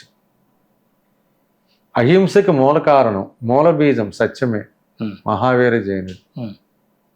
ఇలాగా ఎంతోమంది సత్యం గురించి చిన్న చిన్న వాక్యాలతో సులువుగా మనకు అందించారు. ఏ గురువు మాట్లాడినా సత్యం గురించే మాట్లాడారు. సత్యమే మూల కారణం. ఆత్మని, మనలో ఉన్న చైతన్య స్ఫూర్తి అయిన ఆత్మని అనుభూతి పొందాలి అంటే సత్యం ద్వారా మాత్రమే సాధ్యమవుతుంది. మనసును మచ్చిక చేసుకోవాలంటే సత్యము ద్వారానే కుదురుతుంది. అందుకోసం చెప్తాను, మనసుని చంపేయండి, నరికేయండి, మనస్సు లేని స్థితికి వెళ్ళిపోండి. చాలామంది అదే అసలైన ధ్యానం అని చెప్తుంటారు. గురుదేవులు ఇదే అని అన్నారు. స్వామి మరి క్రియాయోగ దీక్ష చెప్తున్నారు, చాలామంది ధ్యాన యోగాలు ఉన్నారు, మనసును నొక్కిమంటున్నారు, పీకేయమంటున్నారు, చంపేయమంటున్నారు, మనస్సు లేని స్థితికి తీసుకురావాలంటున్నారు. ఆయన ఎంత గట్టిగా నవ్వారంటే చాలా గట్టిగా నవ్వారు. ఆత్రేయ మనస్సు దానికంటూ పని ఉంది. మనసు పని ఏమిటి? ఆలోచించడం. చంచలమైనది, చపలమైనది, ఎప్పుడు ఎలా ఉంటుందో తెలియదు, ఏం ఆలోచించి తెలియదు. దాన్ని చంపేయడం, పీకేయడం, నొక్కేయడం కుదరదు, ఇంపాసిబుల్. అది ఇంపాసిబుల్. దాన్ని మచ్చిక చేసుకోవాలి. అది చెప్పినట్టు మనం ఆడుకోవాలి, మనం చెప్పినట్టు ఆడాలి. అటువంటి మనస్సు, బుద్ధి, అహంకారము కూడా ఆత్మ నుంచే వచ్చాయి. వీటన్నిటికీ చైతన్యాన్ని ఇస్తున్నది ఆత్మ, ఆత్మశక్తి. అది ఉన్నంతసేపు శివం, అది పోతే శవం. సో వీటి మూడిటికి కూడా చైతన్యాన్ని ప్రసాదిస్తున్నది ఆత్మశక్తి. మనస్సు దేనివైపు అయితే పదే పదే పరిగెడుతూ ఉంటుందో అదే ఆత్మ. మనసు ఎప్పుడూ కూడా ఆత్మని చేరుకోవాలన్న ప్రయత్నంలోనే ఉంటుంది. 2, నాకు భగవద్ దర్శనం అయింది, నాకు గురు దర్శనం అయింది అని చాలా మంది చెప్తూ ఉంటారు. ఆ అనుభూతి పొందేది మనస్సే. ఇప్పుడు మనస్సుని చంపేసాం అనుకోండి, ఆలోచనారహిత స్థితికి తీసుకొచ్చాం అనుకోండి, మరి నిజంగా భగవంతుడు ప్రత్యక్షమైన గురు ప్రత్యక్షమైన అనుభూతి పొందాల్సింది ఎవరు? మనస్సే. మనస్సు లేనిదే పరమాత్మ యొక్క అనుభూతి కుదరదు. అందుకోసం చాలా ఉంటుంది. దాన్ని ఏం చేయాలంటే అది ఆలోచించుకోనండి, పర్వాలేదు. దానికి ఒక పని అప్పు చెప్పాలి. అంటే నువ్వు ఎన్నాళ్ళు నువ్వు ధ్యానిస్తున్న ప్రాపంచిక వస్తువులని, మనసు ఎన్నాళ్ళు ధ్యానిస్తున్న ప్రాపంచిక వస్తువులపై నుంచి దృష్టి మరల్చి ఆధ్యాత్మికంగా ఆలోచించేటట్టు దానికి చిన్న ట్రైనింగ్ ఇచ్చి మచ్చి చేసుకో.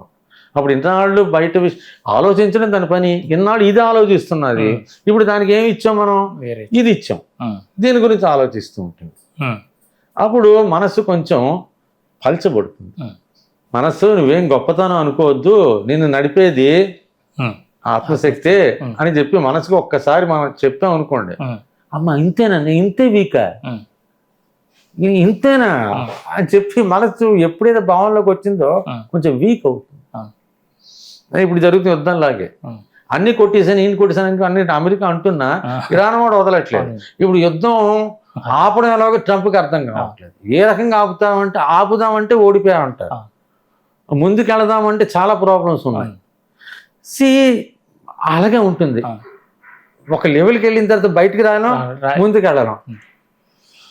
సో ఇటువంటి పరిస్థితుల్లోనే అందుకో మనసు చెప్పాలి, అంత చీనేం లేదు నీకు, నిన్ను నడిపించేది ఒకటి ఉంది అంతే తప్ప ఇంకేం లేదు, నీ పని ఏదో నువ్వు చూసుకో, ఇన్నాడు దీన్ని ధ్యానిస్తున్నావు, అదే ఆలోచన దీన్ని ధ్యానిస్తు, అంతమించి ఆ రకంగా ట్రైనింగ్ ఇస్తే మనస్సు కొద్దిగా పలచబడుతుంది, వింటుంది. మనసు కూడా కోతి లాంటిదే, మరి దాన్ని ఆడిస్తున్నాడే లేదా కోతిని ఆడించేవాడు. అలాగే మనసును కూడా మనం ఆడించవచ్చు, మన అధీనంలో పెట్టుకోవచ్చు. దానికి జ్ఞానం కావాలి. జ్ఞానం అనేది అంటే సత్యాన్ని, ఏదైతే సత్యాన్ని తెలుసుకుంటుందో దాన్నే జ్ఞానం అంటారు. జ్ఞానం అంటే మామూలుగా వ్యవహారిక ఉన్న వాటిని తెలివితేటలు అంటారు. సత్యం తెలివితేటలు అది అందరికీ ఉన్నాయి, పనికొచ్చే ఉన్నాయి, పనికి రాని ఉన్నాయి, అన్ని రకాల తెలివితేటలు ఉన్నాయి. అందులో మానవుడికి ఇంకెక్కువ ఉన్నాయి. సో అన్నీ కావాలి వీడికి. సో ఇది జ్ఞానం. జ్ఞానం అంటే ఏంటంటే వెనకాతనున్న కారణం ఏమిటి, మూలం ఏమిటి, ఇలాగ ఆలోచించి ఏంటి, జీవులు ఏంటి, చెట్లు ఏమిటి, చేమలు ఏంటి, పక్షులు ఏమిటి, ఎలా జరుగుతున్నాయి, ఎలాగ ఉన్నాయి, ఎక్కడి నుంచి వస్తున్నాయి, ఎలాగ లీనం అవుతున్నాయి. ఇక పంచభూతాలు కనబట్టలేదు మనకి, కానీ అవి లేకుండా మనం బ్రతకలేము.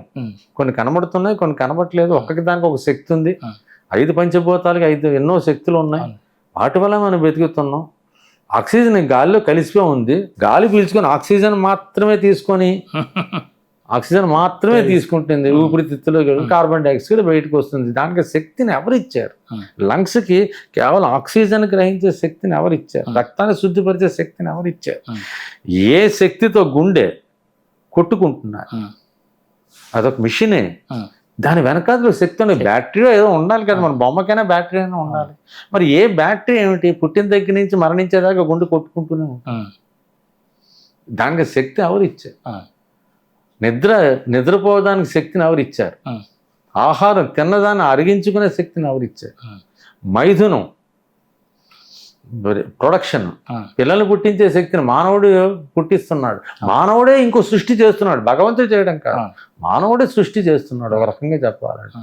మిగతా జంతువులకి ఓన్లీ ఈ 3 ఉంటాయి, నిద్ర, ఆహారం, మైథునం. కానీ మానవుడు ఈ 3 కాకుండా 1,00,000 ఉన్నాయి. ఇంత తెలివైన మానవుడు, ఒక్క మానవుడికి ఇంత తెలివితేటలు భగవంతుడు ఎందుకు ఇచ్చాడు? మానవుడు దాన్ని ఎలా వాడుకుంటున్నాడు? భగవంతుని పూర్తిగా అనుభూతి పొందాలి అంటే మానవుడు ఎందుకు పొందగలడు? జ్ఞానవంతుడైన మానవుడు ఎందుకు పొందగలడు? మిగతా జీవులు పొందుతున్నప్పుడు కూడా లిమిటెడ్గా పొందుతున్నాయి. వీడు సంపూర్ణంగా భగవంతుని పూర్తిగా పొందవచ్చు, కానీ అది మర్చిపోతున్నాడు. అది తప్ప అన్నీ చేస్తున్నాడు. వీటన్నిటి వెనకాతల ఉన్నది సత్యం. అది శాశ్వతమైనది, సనాతనమైనది, నిత్య నూతనమైనది, ఎప్పుడు ఉండేది, ఎల్లప్పుడూ ఉండేది, నాశనము లేనిది. ఇవన్నీ గుణాలు ఉన్నదే సత్యం, ఆ, అది లేకుండే ప్రపంచమే లేదు, అదే సత్యం, అవును. అదే పరమాత్మ. 2015 రాణికేత్ ఉమ్. బాబాజీ గుహలో అంటే ఇంక నేను చూసేసాను, ఇంకా బాబాజీ గుహల దాకా కూడా వెళ్ళిపోయాను. బాబాజీ గారిని ఎప్పుడుగా ప్రత్యక్షంగా దర్శనం చేసుకున్న సార్లు వారు అక్కడ మీకు అద్భుతమైన జ్ఞానాన్ని కూడా వారు మీకు అందించడం జరిగింది. ఇచ్చారు, అదే చెప్పాను. ఉమ్, అంతకన్నా ఎక్కువ జ్ఞానాన్ని ఉమ్. నాకు మాహోర్లో అందించారు. ఇది ఎప్పుడు గురుగారు? 2016. 2016లో. నేను ఒక పని మీద నాందేడ్ వెళ్ళాను. అవును. నాందేడ్ని హుజూర్ సాహెబ్ నాందేడ్ అంట. ఆ, సిక్కులకి ఆ, అమృత్సర్ తర్వాత అత్యంత పవిత్రమైన క్షేత్రం నాందేడ్. ఆ, అందుకోసం ఆ స్టేషన్ కూడా మన సిక్కుల స్టైల్లోనే కట్టారు. ఉమ్, ఆయన హర్ సాహెబ్, ఉమ్, అమృత్సర్లో ఉండే ఆయన హర్ సాహెబ్ మందిర్ అంట. ఉమ్, ఇక్కడ ఉండే ఆయన్ని హుజూర్ సాహెబ్ అంట. ఉమ్, బహుశా అర్జున్ సింగ్ గారి సమాధి అక్కడ ఉంది, 5వ గురువు అయిన అర్జున్ సింగ్. ఉమ్, సో అది వచ్చేసి గురునానక్. అండ్ తర్వాత రామదాసు, చాలా మంది ఉన్నారు, అర్జున్ సింగ్, గోవింద్, గురు గోవింద్ సింగ్ అంత. ఇది అర్జున్ సింగ్ ఆయన అస్థికల మీద కట్టిన ఉమ్, అది మందిరం. ఉమ్, నాందేడ్ ఎక్కడ చూసినా మీకు గురుద్వారాలే కనబడతాయి. ఉమ్. చాలా గురుద్వారాలు, ఒక 50-60 ఉన్నాయి. అంటే డిఫరెంట్ గురువులు, వాళ్ళ శిష్యులు అందరి మందిరాలు కూడా ఈ సిక్కులు కడుతున్నారు. సో ఆ పని మీద వెళ్ళేసి హుజూర్ సాహిబ్ మందిర్ కూడా వెళ్ళడం జరిగింది. లంగర్ కూడా తిన్నాను. చేతులు కడుక్కుందాని వాష్ బేసిన్ దగ్గరికి వచ్చాను. వాష్ బేసిన్ చేతులు ఇలా కడుక్కుని వెనక్కి తిరిగేసరికి మాహోర్లో, ఇక్కడికి 80 కిలోమీటర్ దూరంలో ఉంటుంది, గురుదేవులు మీకు అక్కడ దర్శనం ఇస్తారు, మిమ్మల్ని రమ్మని చెప్పారని చెప్పి నాకు ఒక వ్యక్తి. గురుదేవులు ఎప్పుడు కూడా వ్యక్తి ద్వారానే పంపిస్తారు. అది ఇన్ఫర్మేషన్ వచ్చేంత వరకు మనం వెళ్ళలేం. లేదంటే ఆయన ఏది ఏర్పాటు చేస్తాడు అప్పుడు వెళ్ళచ్చు. దానికైతే విషయంలో ఆయన ఏర్పాటు చేసేది టికెట్. మిగతా అన్ని చోట్ల కూడా ఎవరో ఒక వ్యక్తి రావడం, నాకు ఇన్ఫర్మేషన్ ఇవ్వడమే జరిగింది. అంతేగాని కల్లో కనబడి రేపు రా అని చెప్పి ఎప్పుడు జరగలేదు. ఇక్కడ కూడా అదే జరిగింది. సిక్కు యువకుడు వచ్చి చెప్పాడు, చేతులు కడుక్కొని వస్తున్నప్పుడు. చేతులు కూడా వచ్చిన వాళ్ళు టవల్ ఇస్తారు, చేతులు తుడుచుకోదు, అంత సర్వీస్ తెలుసు కదా మీకు. తల తుడుచుకునే టైంలో అబ్బాయి చెప్పాడు. సో ఓకే అని చెప్పి కారు వేసుకొని వెళ్ళాను. యాకివిరికే దర్శనం అయింది. చుట్టూ చూశాను, గురుదేవులు అక్కడ కనబడలేదు. పరీక్ష పెడతాడు కదా. అనసూయ అత్తి మందిరానికి వెళ్ళాను, తల్లిదండ్రులు కదా అక్కడ కనబడతాడేమో అని. సో వెళ్ళాను, ప్రశాంతంగా ఉంది, జనం ఉన్నారు, దర్శనం చేసుకున్నాను, వచ్చాను. అక్కడ కనబడలేదు. ఇంకా 3వ కొండ, దత్తాత్రేయుల వారి కొండ. ఆ కొండకి తీసుకెళ్ళాడు. 4:30 ఎంతో అయింది. డ్రైవర్ అన్నాడు, ఎవరో పాపం కారు నేను దిగేసరికి ఎవరో పాపం అప్పుడే గుళ్ళు ఇంకెవ్వరు లేరు. ఒక 4 వచ్చారు బయటికి, 2 ఆడవాళ్ళు, 3 ఆడవాళ్ళు, ఒక ఆయన. ఈయన అంటున్నారు, ట్యాక్సీ వస్తావా, కింద బస్ స్టాండ్ దాకా దింపేస్తారని. మాహోర్ బస్ స్టాండ్ దాకా. వీళ్ళు లేదమ్మా నేను ఎంగేజ్ అయిపోయాను సార్ అన్నారు. నాకు ఎందుకు అనిపించింది, లేదు డ్రైవర్ ఒక పని చేయి, షార్ట్ కట్ ఉంది డైరెక్ట్గా వచ్చి, మళ్ళీ అంత తిరగక్కర్లేదు, అది దింపేసి వాళ్ళని అన్నాడు. నాకు ఇక్కడ గంట, ఎందుకంటే గురుదేవుల పరిచయం అయిపోయింది, ఇంకా ఇది అయిపోయిన తర్వాత ఇంక గుడిలో ఏం లేవు, ఇంకెళ్ళిపోవడమే. అందుకోసం చెప్పి నాకు ఇక్కడ గంటన్నర దాకా నేను ఉంటాను, పర్వాలేదు, నువ్వు వాళ్ళని దింపేసి టీ తాగి, అక్కడ ఇంక టీ అక్కడే దొరకదు కాబట్టి నువ్వు కిందకి శుభ్రంగా టీ తాగి 2 స్నాక్స్ తినేసి నువ్వు రిటర్న్ రా, ఈ పాటికి నా పని అయిపోతుందని చెప్పి ఆయన ఒక 200 ఎంతో ఇచ్చి పంపించాను. సో వాళ్ళు కూడా ఎలాగ డబ్బులు ఇస్తారు, ఖాళీగా ఎందుకు ఉండడం అని. నేను అలాగే సార్ జాగ్రత్త అండి నేను వచ్చేస్తాను అన్నాడు. వాడు బయలుదేరిపోయాడు. లోపలికి వెళ్ళాను, ఖాళీగా ఉంది. ఎందుకంటే అక్కడ చీకటి పడిపోతున్న కొద్దిగా వెళ్ళిపోతారు, ఉదయమే దర్శనం చేసుకెళ్ళిపోతారు. గుడి మాత్రం 6:30 ఆ ప్రాంతంలో వెళ్ళాను. వెళ్ళేసరికి ఎవరూ లేరు. మందిరం ఉంది, ఒక ఆయన దత్తాత్రేయ విగ్రహం ఉంది, ఆ ముందు ఒక ఆయన కూర్చొని ఉన్నారు. అటుపక్క దత్తాత్రేయుల వైపు తిరిగి నేను దత్తుని దర్శనం చేసుకొని నమస్కారం పెట్టుకొని ఆయన్ని చూసేసి కాస్త తీర్థం ఇస్తే, హిందీలో అడిగాను, కాస్త తీర్థం ఇస్తారా దత్తులు వారి తీర్థం అని. అలాగే అని చెప్పి వెనక్కి తిరిగారు పూజ్య గురుదేవులు. ఏంటి గురుదేవ అర్చకత్వం ఏంటి, అర్చకుని వేషం ఏంటి, ఏమిటిదని. అత్రేయ నేను ఇక్కడే ఉన్నాను, అర్చకుడు మీరు ఏమనుకోపోతే మీరు ఇక్కడ ఉంటే నేను ఇక్కడే పక్కనే నూతిలో స్నానం చేసేసి వచ్చేస్తాను, ఈ లోపల ఎవరైనా వస్తే తీర్థం ఇవ్వండి అని చెప్పి అర్చకత్వ పని నాకు అప్పచెప్పేసి ఆయన వెళ్ళారు అన్నాడు. అమ్మా అనుకున్నా, ఇంకేంటి పూజ గురుదేవులే ఇలాగన్నా అనేసరికి అంతలో అడుగులు చప్పుడు వినబడుతుంది. గురువు గారు అన్నారు అన్నారు. అర్చకుడు వచ్చాడు. అర్చకుడు, అయ్యా మిమ్మల్ని బాధ పెట్టినందుకు ఏమనుకోవద్దు, మేము పావుగంట సేపు మిమ్మల్ని ఇక్కడ ఉంచేసాను నేను. బాబాజీ గారు నవ్వుతూ, ఆయన తెలియదు కదా నేను బాబాజీ నవ్వుతూ, మేము పర్వాలేదు దత్తుడు ఉన్నాడు కదా అని చెప్పాడు. శుభం అని చెప్పి నాకు ఆయన తీర్థం కట్టించారు. ఆయన నేను దక్షిణ ఇచ్చాను. గురువు గారు ముసి నవ్వులు నవ్వుకుంటున్నారు. ఇద్దరు నవ్వుకొని బయటకు వచ్చేసాం. బయటకు వచ్చేసి పూల మొక్కల మధ్యలో తీసుకెళ్ళి కూర్చోబెట్టి అక్కడ నీకేమైనా సమస్యలు ఉంటే అడుగు అని చెప్పాడు. అది పరిప్రశ్న అంటే ప్రశ్న అనొచ్చు, పరిప్రశ్నైన సేవయ అంటారు భగవద్గీతలో శ్లోకం. గురువుని పూర్తిగా విశ్వాసంతో ఉండి సర్వస్వ శరణాగతి పొంది నిజంగా తనకున్న సందేహాలు మాత్రమే అడిగి సందేహాలు తీర్చుకోవాలి. దాన్ని పరిప్రశ్న అంటారు. అంతే తప్ప ఏదో అడగాలని చెప్పి అడిగేయడం, లేదా ప్రశ్నలు పూర్తిగా మర్చిపోయి తన సొంత విషయాలు చెప్పుకోవడం, వీటిని అనరు అనమాట. పరిప్రశ్న అంటే సర్వస్వ శరణాగతి, సంపూర్ణ శరణాగతి, సరెండర్, అన్కండిషనల్ సరెండర్. గురువుకి అయిపోయి ప్రశ్నలు అడిగితే అని కంపల్సరీ సమాధానం. అలాగా నేను ఒక 40 ప్రశ్నల దాకా సంధించాను. అవునండి. దాంట్లో మొత్తం మీకు అంతా వచ్చేస్తుంది, మీకు ఆధ్యాత్మికం అంతా కూడా వచ్చేస్తుంది. అక్కడతోనే మొత్తం పటాపంచలు అయిపోతుంది. కొన్ని మామూలుగా చెప్తాను. శుభం భూయాత్ అని గురుదేవులు తన చేతిని పైకెత్తి నన్ను ఆశీర్వదించారు.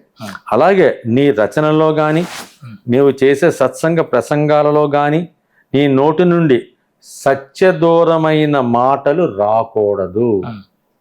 క్లియర్గా చెప్పి అన్నది నా అభిమతం. కాబట్టి సమస్యలను తీర్చుకో, ప్రశ్నలు అడుగు అని సైగ చేశారు. నేను చిన్న పుస్తకం తెరిచి, గురుదేవ అప్పటికే కొన్ని ప్రిపేర్ అయి ఉన్నాను, నాకున్న సమస్యలు ఇంకొన్ని కూడా ఉన్నాయి.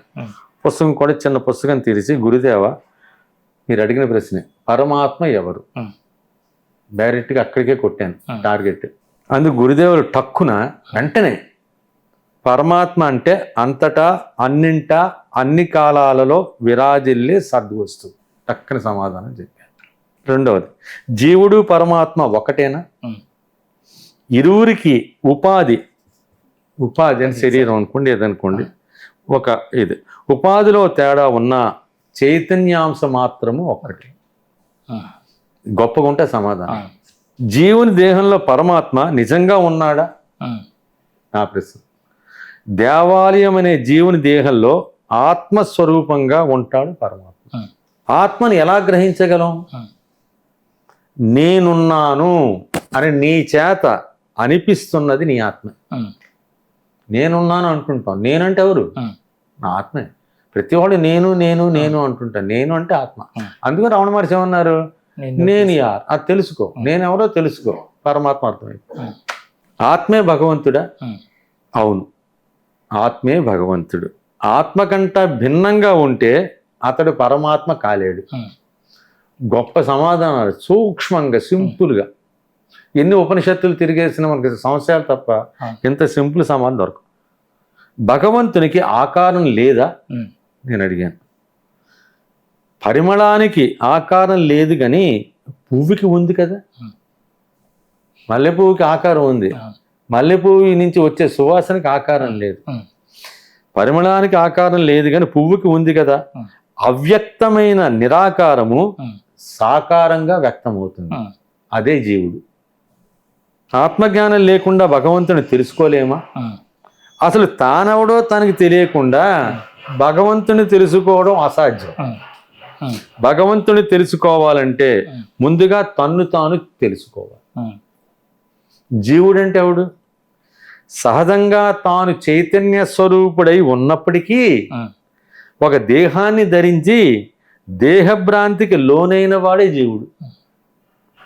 తన ఆత్మస్వరూపుడే, కానీ ఒక దేహాన్ని ధరించంగానే దేహభ్రాంతికి లోనైన వాడే జీవుడు. మరి జీవుని స్వరూపం ఎలాంటిది? జీవుడు చైతన్యమైన ఆత్మ కాదు, అలాగని జడమైన దేహము కాదు. ఈ రెండింటి యొక్క మిశ్రమ స్వరూపము. జీవునికి ప్రత్యేకంగా రూపం లేకపోయినా తాను ధరించిన దేహాన్ని తన స్వరూపంగా భావిస్తాడు. ఇలాగెన్నో చిన్న చిన్న సమాధానాలు. బ్రహ్మము అంటే ఏమిటి? ఈ సమస్త సృష్టి దేని నుండి పుట్టి దేని వలన పెరిగి తిరిగి దేనిలో లయిస్తుందో అదే బ్రహ్మ. మరి భ్రమ అంటే ఏమిటి? వెంటనే అడిగాను నేను. కంటికి కనిపించేది, చెవులకు వినిపించేది, మనస్సును మైమరపింపజేసేది అదే భ్రమ. అలాంటప్పుడు ఏది బ్రహ్మ, ఏది భ్రమ నేను అడిగాను. అందరి జీవులో ఉన్న ఆత్మ నీలో ఉంది. రూపములు వేరైనప్పటికీ ఆత్మ వస్తువు ఒక్కటే. అనేకత్వంలో ఏకత్వాన్ని గుర్తించడమే బ్రహ్మ. ఏకత్వాన్ని అనేకత్వంగా భావించడమే బ్రహ్మ. జీవునికి పరమాత్మ భేదం ఏమిటి? ఎంత చక్కగా చెప్పాడు చూడండి. జీవునికి పరమాత్మకు భేదం ఏమిటి? జీవుడు మాయాధీనుడు, దేవుడు మాయాధీసుడు. భావించడం జీవ లక్షణం, చెయ్యడం దైవ లక్షణం. జాగృతి, స్వప్న, సుషుప్తి అనేవి జీవుని అవస్థలు. సృష్టి, స్థితి, లయలు అనేవి పరమాత్మ అవస్థలు. దేవుడు అవ్వగలడా? తప్పకుండా అవ్వగలడు. జీవునికి దేవునికి ఉపాధి భేదం తప్ప ఇంకో భేదం లేదు కదా. దేహభ్రాంతిని త్యజిస్తే దేవుడు అవుతాడు. ఈ భ్రాంతి నుంచి ఎలా బయటపడాలి? భ్రాంతి ఉన్నంతసేపు బ్రహ్మము కనిపించదు. భ్రాంతితో కర్తృత్వాన్ని తన నెత్తిని వేసుకుంటున్నాడు. దేహము నేను కాదు అన్న సత్యాన్ని గ్రహించినప్పుడు ఆ భ్రాంతి దానంతట అదే తొలగిపోతుంది.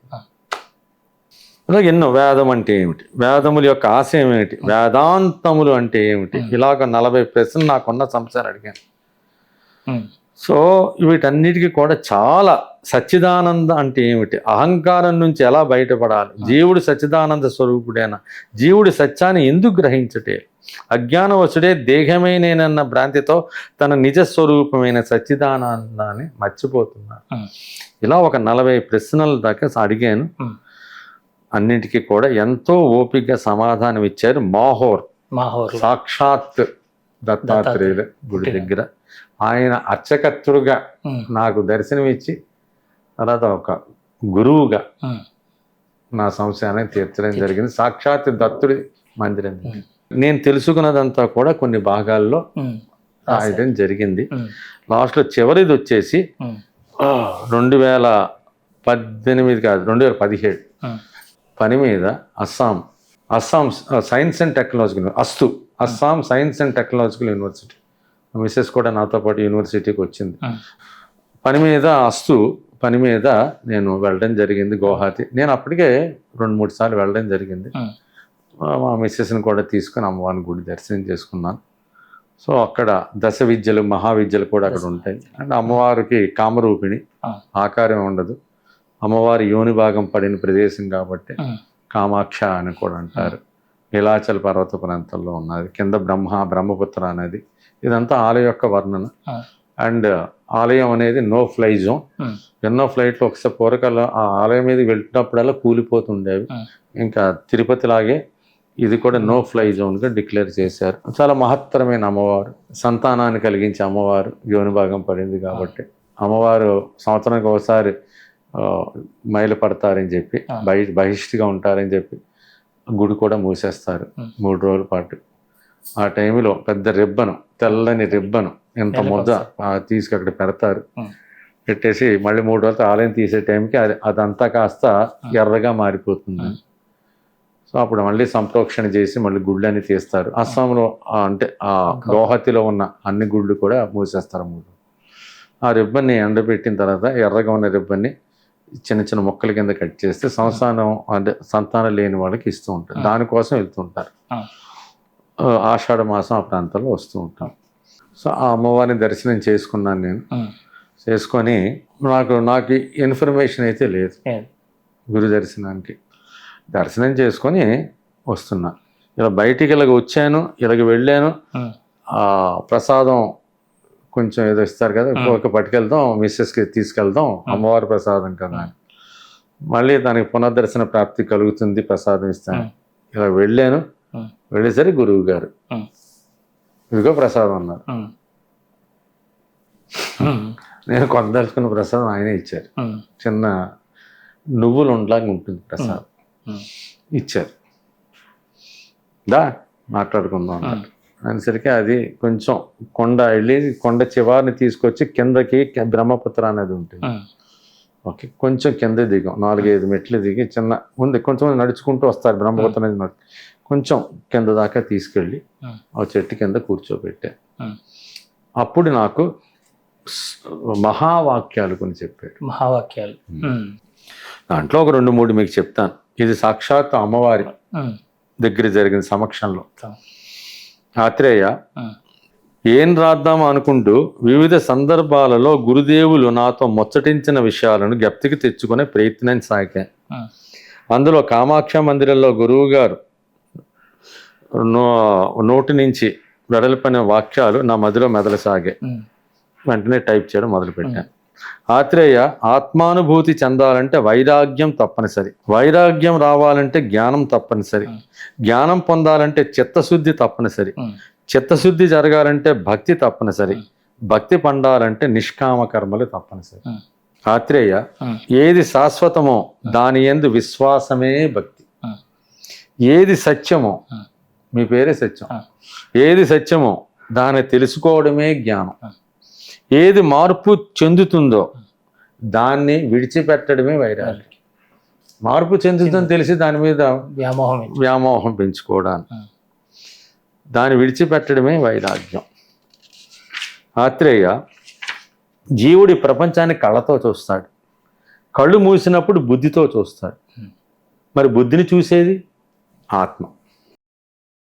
అందుకే సత్యశోధన చెయ్యి, ఆత్మను గ్రహించు, ఆత్మానుభూతిని పొందు. ఆత్రేయ, జీవనంలో స్థూల సూక్ష్మ కారణదేహాలు ఉంటాయి. కారణదేహంలో అనేక జన్మార్జిత పాపపుణ్య వాసనలు బీజ రూపంలో ఉంటాయి. జీవునిపై వాటి ప్రభావం ఉంటుంది. అవి పోవాలంటే సూక్ష్మదేహంలో మార్పు రావాలి. అందుకు స్థూల దేహంతో అభ్యాసం చెయ్యాలి. ఆత్రేయ, పాలలో నెయ్యి ఉన్నట్లు, గింజలో నూనె ఉన్నట్టు, కట్టెలో నిప్పు ఉన్నట్లు ఈ సృష్టిలోని ప్రతి వస్తువులో చైతన్యం ఉంటుంది. ఆ చైతన్యమే పరమాత్మ. దాన్ని వర్ణించడం అసాధ్యం. అనుభూతి ద్వారా మాత్రమే గ్రహించగలం. ఆత్రేయ, సత్యాన్ని గ్రహించడం అంటే మన అసలు స్వరూపాన్ని తెలుసుకోవడమే. దాన్ని సెల్ఫ్ రియలైజేషన్ అంటారు. దీంతో మనం వచ్చిన చోటికి చేరుకుంటాం. దానినే రీయూనియన్ అంటాం. అందుకు అన్ని బంధాల నుండి విముక్తి పొందాలి. దీన్నే లిబరేషన్ అంటాం. ఆత్రేయ, ఎంతో కాలంగా భక్తితో కర్మలు చేస్తున్నా కూడా ఆత్మజ్ఞానం కలగలేదంటే సద్గురు ఆశ్రయానికి సమయం ఆసన్నమైందని అర్థం. అహాన్ని వదిలి గురువు కోసం తప్పిస్తే గురువే తన దర్శన భాగ్యం కలుగజేసి తగు మార్గాన్ని సూచిస్తారు. ఆత్రేయ, ఈ కలియుగంలో మంచి చెడు ఒకే జీవులలో నెలకొని ఉంటాయి. కావున భగవంతుడు అవతరించి దుష్టులను వధించడం జరగదు. అందుకే సద్గురు రూపంలో ప్రకటితమై జీవులతోనే ఉంటూ వారిని సన్మార్గంలో నడిపే ప్రయత్నం చేస్తాడు. అన్ని అమోఘమైన వాక్యాలు. ఆత్రేయ, నేను వచ్చింది మీకోసమే. నా ఖజానా నిండి ఉంది. ఎవరికి ఏం కావాలో నిశ్చయంగా నిర్భయంగా పొందవచ్చు. కానీ పొందినదంతా తిరిగి పరమాత్మకు ఇచ్చేయాలి. అలా చేస్తే మీ ఖజానా కూడా ఎప్పుడు నిండుగా ఉంటుంది. ఆత్రేయ, గురు అనుగ్రహం అమోఘమైనది. శిష్యునికి ఏది ప్రసాదించాలో గురువుకి బాగా తెలుసు. పూర్తి విశ్వాసంతో అతను సేవించడం శిష్యుని యొక్క కర్తవ్యం. గురుసేవతో ఆత్మజ్ఞానం పొందడం అత్యంత సులువు. తాను 10 మందికి బోధించాల్సిన జ్ఞానాన్ని గురువు తన శిష్యుని ద్వారా చెప్పిస్తాడు. ఆత్రేయ, ధనం పరిపతితో బయట వస్తువులు కొనగలం, కానీ ఆత్మ వస్తువుని కొనలేము. అది కేవలం ఆత్మజ్ఞానంతోనే సాధ్యపడుతుంది. ప్రాపంచిక విషయాలపై నీకు వైరాగ్యం పెరుగుతున్న కొద్దీ నీ ఆత్మ నీకు దగ్గరవుతూ ఉంటుంది. వైరాగ్యమే అసలైన రాజయోగం. క్షణికమైనవి కోల్పోతావు, శాశ్వతమైనవి పొందుతావు. ఇలాగా ఒక 50 దాకా. ఇది గురుదేవుని మహావాక్యాలుగా పేరు పెట్టారు. అది పరిప్రశ్న గురుబోధ, ఇది గురుదేవుని మహావాక్యాలు. అనేక సందర్భాల్లో చెప్పారు, కానీ ఎక్కువగా చెప్పింది వచ్చేసి కామాఖ్య మందిరం దగ్గరలో. ఇవన్నీ కూడా లోక సంగణార్థమే ఈ నందకల్లో పొందుపరిచారు, అందించారు మా అందరికి. అందించాను. 2017లో ఇది జరిగింది. 2017 2018లో 2018 అమెరికా వెళ్ళడం, తర్వాత కరోనా ఫస్ట్ వేవ్, అక్కడ సంవత్సరం పాటు ఉండిపోవడం జరిగింది. 2020 ఎండింగ్లో వచ్చాం. అప్పటికి ఇంకా అక్కేపాలెం రెడ్ జోన్లో ఉంది. మళ్ళీ స్వీయ గృహ నిర్బంధంలో తలుపులు వేసుకొని కూర్చున్నాం. 20 అయిపోయింది, బాగానే ఉంది అనుకున్నాం. 21 సెకండ్ వేవ్ చెత్త కొట్టేసింది అందరినీ కూడా. పిల్లలు కూడా ఇంట్లోనే ఉన్నారు. అప్పుడు వాళ్ళకి తగ్గిపోయింది కదా అని చెప్పేసి అందరు రావడం జరిగింది. ఇద్దరు బాబు, వాళ్ళ ఫ్యామిలీ, పిల్ల, అల్లుడు, వాళ్ళ మా అమ్మాయి అందరూ ఇంట్లో ఉండడం జరిగింది. ఆ సెకండ్ వేవ్ ఇంట్లోనే గడిచిపోయింది పాపం. మళ్ళీ కొంచెం ఫ్లైట్స్ రిజ్యూమ్ తర్వాత ఇంకెందుకు డాడీ ఎక్కడికి వెళ్ళలేకపోతానని చెప్పి వాళ్ళు వెళ్ళిపోవడం జరిగింది. ఇంకా బిజీ గడిచిపోయింది. 2016లోని అమ్మాయి పెళ్లి ఒకే సంవత్సరంలో పూజ్య గురుజుల అనుగ్రహంతో బ్రహ్మాండంగా చేశారు. వైజాగ్లో అమ్మాయి పెళ్లి, నెల్లూరులో అబ్బాయి పెళ్లి, ఒంగోలులో వాళ్ళది ఒంగోలు, చాలా బ్రహ్మాండంగా గడిచిపోయాయి. 18లో ఉద్యోగం మానే అన్నారు. ఒక మంచి రోజు చూసి ఆయన, నేను కూడా ఒక మంచి రోజు చూసి ఉద్యోగం వదిలేసాను. ఈ రకంగా జరిగిపోయి 2018, 2019, 2020, 2021, 22 అమెరికాలో కొన్ని రచనలు ప్రారంభించి. ఈ టైంలో గురుదేవులు కరోనా టైంలో చాలాసార్లు దర్శన భాగ్యం కలుగు చేశారు. ఇంట్లోనే కలుగు చేశారు. నా బాధ తట్టుకోలేక ఎప్పుడు పెడితే అప్పుడు రమ్మంటే ఎలాగో ఆత్రేయ, నీవు పిలిచినప్పుడల్లా ఎలా రాగలను స్వామి, మరి కరోనా స్వామి ఎక్కడికి రాలేను కదా. అప్పుడు అన్నారు, ఎక్కడికి రావాల్సిన అవసరం లేదు, ఇంకా నేను ఇబ్బంది పెట్టను, ఎక్కడికి రమ్మని చెప్పను, చాలా తిప్పాను నిన్ను, చాలా తిరిగావు, చాలా గురుస్థానాలు, చాలా దైవక్షేత్రాలు దర్శించావు, సంతోషం, అంతలాగా ఇబ్బంది పెట్టను అని కూడా చెప్పారు పాపం. అందుకోసం నేనే వచ్చి నేను కలుస్తూ ఉంటాను అన్నారు. అది ఇప్పటికీ కూడా జరుగుతుంటుంది. ఒక రకమైన సువాసన వస్తుంది ఆయన వచ్చే ముందు, నిండిపోతుంది. సో ఈ రకంగా జరిగింది. రచనలు ప్రారంభించాను 2023, 2024 ఎక్కువగా రచనలతో జరిగాయి. సత్సంగాలు ఏర్పాటు చేశాను ఆయన ఆజ్ఞ మేరకు. 2022లో ఫస్ట్ సత్సంగం విజయవాడ, అదే నెలలో హైదరాబాద్ సత్సంగం, తర్వాత హనుమాన్ జంక్షన్ సత్సంగం, తర్వాత 23 ప్రాంతాల్లో నా షష్ఠి పూర్తి, నాకు 60 సంవత్సరాలు అన్నవరంలో మళ్ళీ అందరు రావడం జరిగింది. తర్వాత మళ్ళీ నెల్లూరులో సత్సంగం, మళ్ళీ హైదరాబాద్ సత్సంగం, ఇంకా టెలిగ్రామ్ మీట్స్, ముందు గూగుల్ మీట్స్ ఉండేవి, కొన్నాళ్ళు వాట్సాప్ మీటింగ్లు చేసాం, అంత క్లారిటీ ఉండేది కాదు. టెలిగ్రామ్లో బాగున్నది, చాలా నీట్గా రికార్డ్ అవుతున్నది, తొందరగా అప్లోడ్ అయిపోతుంది. టెలిగ్రామ్ కూడా పట్టుకున్నాను. వాట్సాప్ ఎందుకంటే ఈరోజు మిమ్మల్ని జాయిన్ చేసిన అనుకోండి, మీరు జాయిన్ అయిన తర్వాత నుంచి మెసేజ్లు మీకు కనబడతాయి, అంత ముందు మెసేజ్ కనబడదు. టెలిగ్రామ్లో అయితే ముందు మెసేజ్లు కూడా చూడొచ్చు. అండ్ ఈజీగా 1.5 గంట వీడియో కూడా టక్కన అప్లోడ్ అయిపోయి కొన్ని ప్లస్ పాయింట్స్ ఉన్నాయి. సో బాగానే ఉంది. ఈ రకంగా సత్సంగాలు, ఈ పుస్తకాలన్నీ ప్రింట్ చేయడం, ఇవన్నీ ప్రూఫ్లు దిద్దడం. అంటే ఈ సత్సంగాలు చేయడానికి మరి ఇక్కడ మీరు ఎలా, వీళ్ళందరూ మీకు అనుచరులు, శిష్యులు ఎలా ఏర్పడింది? ఫస్ట్ ఫేస్బుక్ ఎక్కువగా, అంటే మీరు బాబాజీ గారితో అనుభవాలు వీటిని మీరు ప్రచురించేవారా దాంట్లో? ఫేస్బుక్లో పూర్తిగా నేను రాసిన శాస్త్రీయ రామాయణం అయిపోగానే సాయికథం అక్రందం, అది అయిపోగానే జీవన గీత, ఇలా ఒక్కొక్కటి అయిపోగానే ప్రతిరోజు ఒక పోస్ట్, కనీసం 1000 లైకుల దాకా వస్తుంది. అలా అలా మీకు వీళ్ళందరికీ పరిచయం అయ్యారు. వీళ్ళందరూ పరిచయం ప్రపంచానికి మీరు ఎలా నా పరిచయం ఫోన్ నెంబర్ వాళ్ళు ఎవరికి తెలియదు. అలా పరిచయం అయ్యాను. ఫేస్బుక్లో కామెంట్లో రిక్వెస్ట్ పెట్టేవారు, ఒక్కసారి మిమ్మల్ని మాట్లాడచ్చా లేకపోతే మెసేజ్ పెట్టచ్చా అని అడిగారు. వాళ్ళ నెంబర్ ఇచ్చారు. అలా కొంతమంది పరిచయం అయ్యారు. వాళ్ళ ద్వారా వాళ్ళ బంధువులు పరిచయం అయ్యారు. తర్వాత వీళ్ళందరూ కూడా కొంచెం ఆర్థిక సహకారం, మా పిల్లల ఆర్థిక సహకారంతో వాళ్ళు ముద్రణ చేయడం జరిగింది. లక్కీగా పిల్లలు ఇద్దరు కూడా బాబాజీ గారు గురుదేవ్ వల్ల మంచి సెటిల్మెంట్ అయ్యారు. ఆల్రెడీ పెద్ద ఉద్యోగాలు ఉన్నాడు. ఒక అమ్మాయి ఒక అబ్బాయి. సో వాళ్ళ గురించి ఆలోచించాల్సిన అవసరం లేదు. అబ్బాయి దుబాయ్లో 11 ఏళ్ళు పనిచేశాడు, ఎలక్ట్రికల్ ఇంజనీర్. తర్వాత అక్కడ ఉన్న ఎక్స్పీరియన్స్తోని జర్మనీలో అప్లై చేస్తూ వచ్చింది. చాలా పెద్ద కంపెనీ ఆర్కాడిస్ అని చెప్పి ప్రపంచం మొత్తం మీద ఆఫీసులు ఉన్నాయి, ఒక 60 కంట్రీస్లో. మన హైదరాబాద్లో కూడా ఆర్కాడిస్ వాళ్ళ ఆఫీస్ ఉంది. సో మెయిన్గా consultant for heavy structures. So designing అంతా వాళ్ళే ఇస్తారు. సో అబ్బాయి ఎప్పుడు వస్తుంటాడు, 3 నెలలకో 4 నెలలకో. వీడు తెలుగువాడు కాబట్టి నేను వెళ్ళమంటుంటా, హైదరాబాద్ వచ్చి 2 రోజుల నుండి వెళ్ళిపోతుంటాడు. సో అది అమ్మాయి కూడా ఉద్యోగం చేస్తున్నది. నా యూరోపియన్ కంపెనీ శాప్ చేసింది.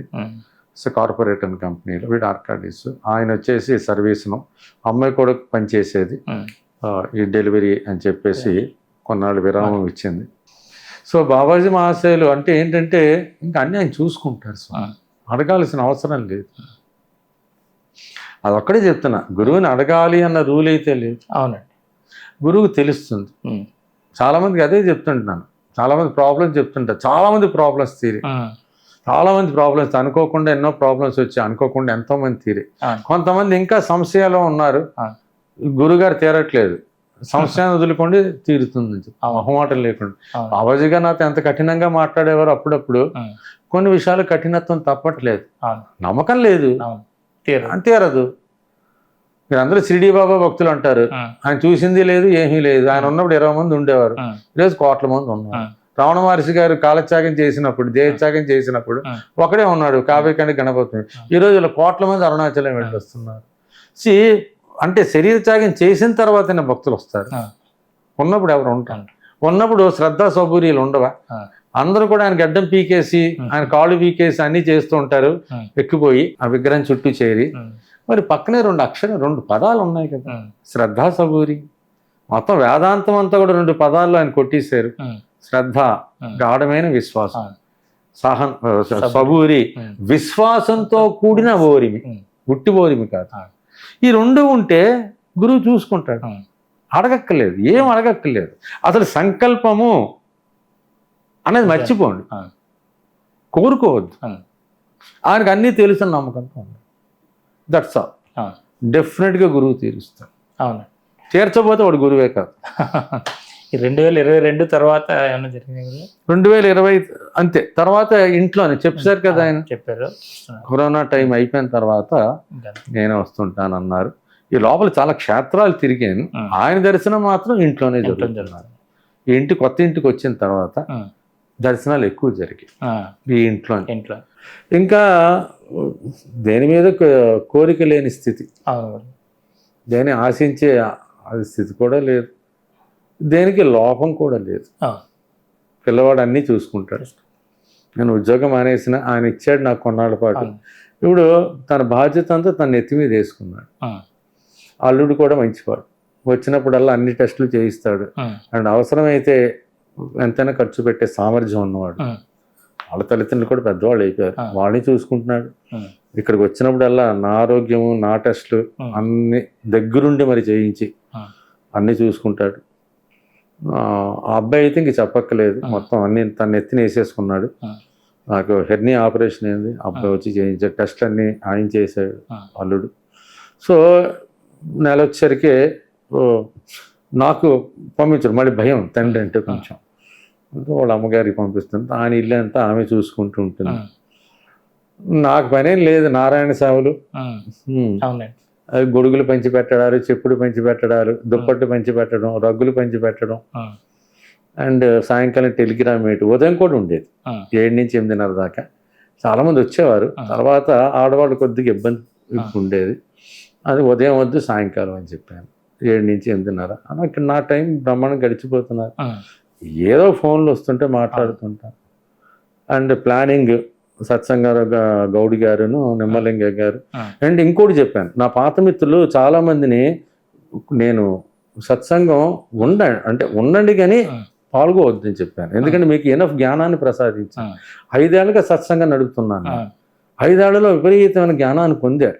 ఎక్కువగా వాళ్ళ చేత మాట్లాడించడం మొదలెట్టాను ఈ మధ్యన. నేను తక్కువగా మాట్లాడతాను, నేను తగ్గించేసాను. వాళ్ళు చదువుతుంటారు. ఇప్పుడు నందకమే జరుగుతున్నది 8వ అధ్యాయం. వాళ్ళు చదువుతారు, 4-5 చదువుతారు. చదివిన తర్వాత దాని మీద నేను విచారణ విశ్లేషణ చేస్తూ ఉంటాను. నేను లాస్ట్ 20 నిమిషాలు 25 నిమిషాలు మాట్లాడుతాను. 8 దాకా వాళ్ళకే వదిలేస్తాను. సో పాత వాళ్ళందరూ చెప్పాను, ఇప్పుడు మీరు ఎలిజిబిలిటీ వచ్చింది. గురువుగారు నాకు ఎలాగైతే సత్సంగాలు చెప్పన్నారో ఇప్పుడు మీరు సత్సంగాలు ప్రారంభించండి. గురువు అంటే ఎవరంటే నేనే అని చెప్తారు సద్గురు ఆత్రేయ.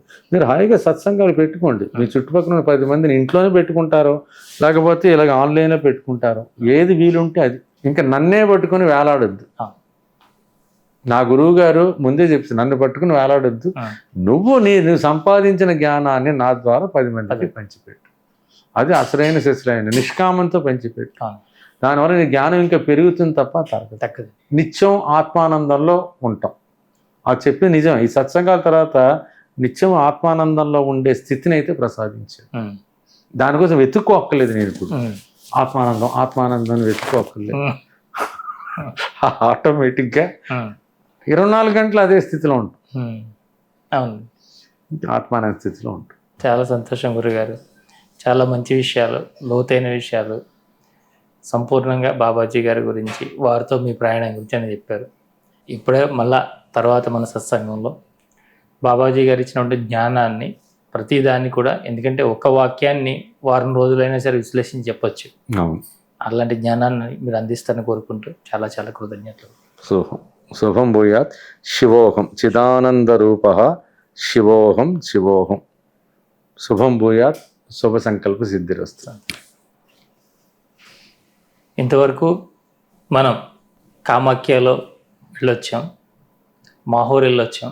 అంటే ఉన్న చోటనే మనకి మోక్షం, ముక్తి, జ్ఞానం అన్నీ కూడా కలుగుతున్నాయి. ఎందుకంటే ఇప్పుడు మనం చూస్తున్నటువంటి ఈ టెక్నాలజీ కావచ్చు, ఈ యూట్యూబ్ ఛానల్స్ కావచ్చు, మరొకటి ఏవైనా కూడా దైవ ప్రేరణతో వచ్చినవే. ఇప్పుడు మనకు అందుతున్న ఏదైనా కూడా ఈ రోజున ఈ ఛానల్స్ ద్వారా జ్ఞానాన్ని తీసుకోవాలి అని దైవ ప్రేరణ జరగడము, ఎంతోమంది ఈ విధంగా ఆన్లైన్ ద్వారా అందిస్తూ మనందరికీ కూడా ఎంతో ఆత్మజ్ఞానాన్ని కలగజేస్తున్నారు. జ్ఞానం ఉన్నవారికి ఎలాంటి యోగము చేసినా చేయకపోయినా, ఏ విధంగా ఉన్నా కూడా జ్ఞానం అంటూ ఉంటే దాని ద్వారా అన్నీ కూడా సిద్ధిస్తాయి. దాని ద్వారా గురు కృప సంపూర్ణంగా దొరుకుతుంది. సంపూర్ణ శరణాగతితో ఎవరైతే గురు పాదాన్ని సేవిస్తూ ఉంటారో వారి కోసము గురువు ఎల్లప్పుడూ నిత్యము వారికి ఏం కావాల్స్తే అవి అమరుస్తూ ఉంటాడు. వారికి కావాల్సిందే వారికి ఇస్తూ ఉంటాడు. ఈ విషయాన్ని గురుగారు మనకి తెలియజేశారు. వారికి కృతజ్ఞతలు తెలియజేసుకుంటూ మరొక ఇంటర్వ్యూలో మళ్ళీ కలుసుకుందాం. అంతవరకు చూస్తుండే శ్రీ సన్నిధి టీవీ. నమస్కారం.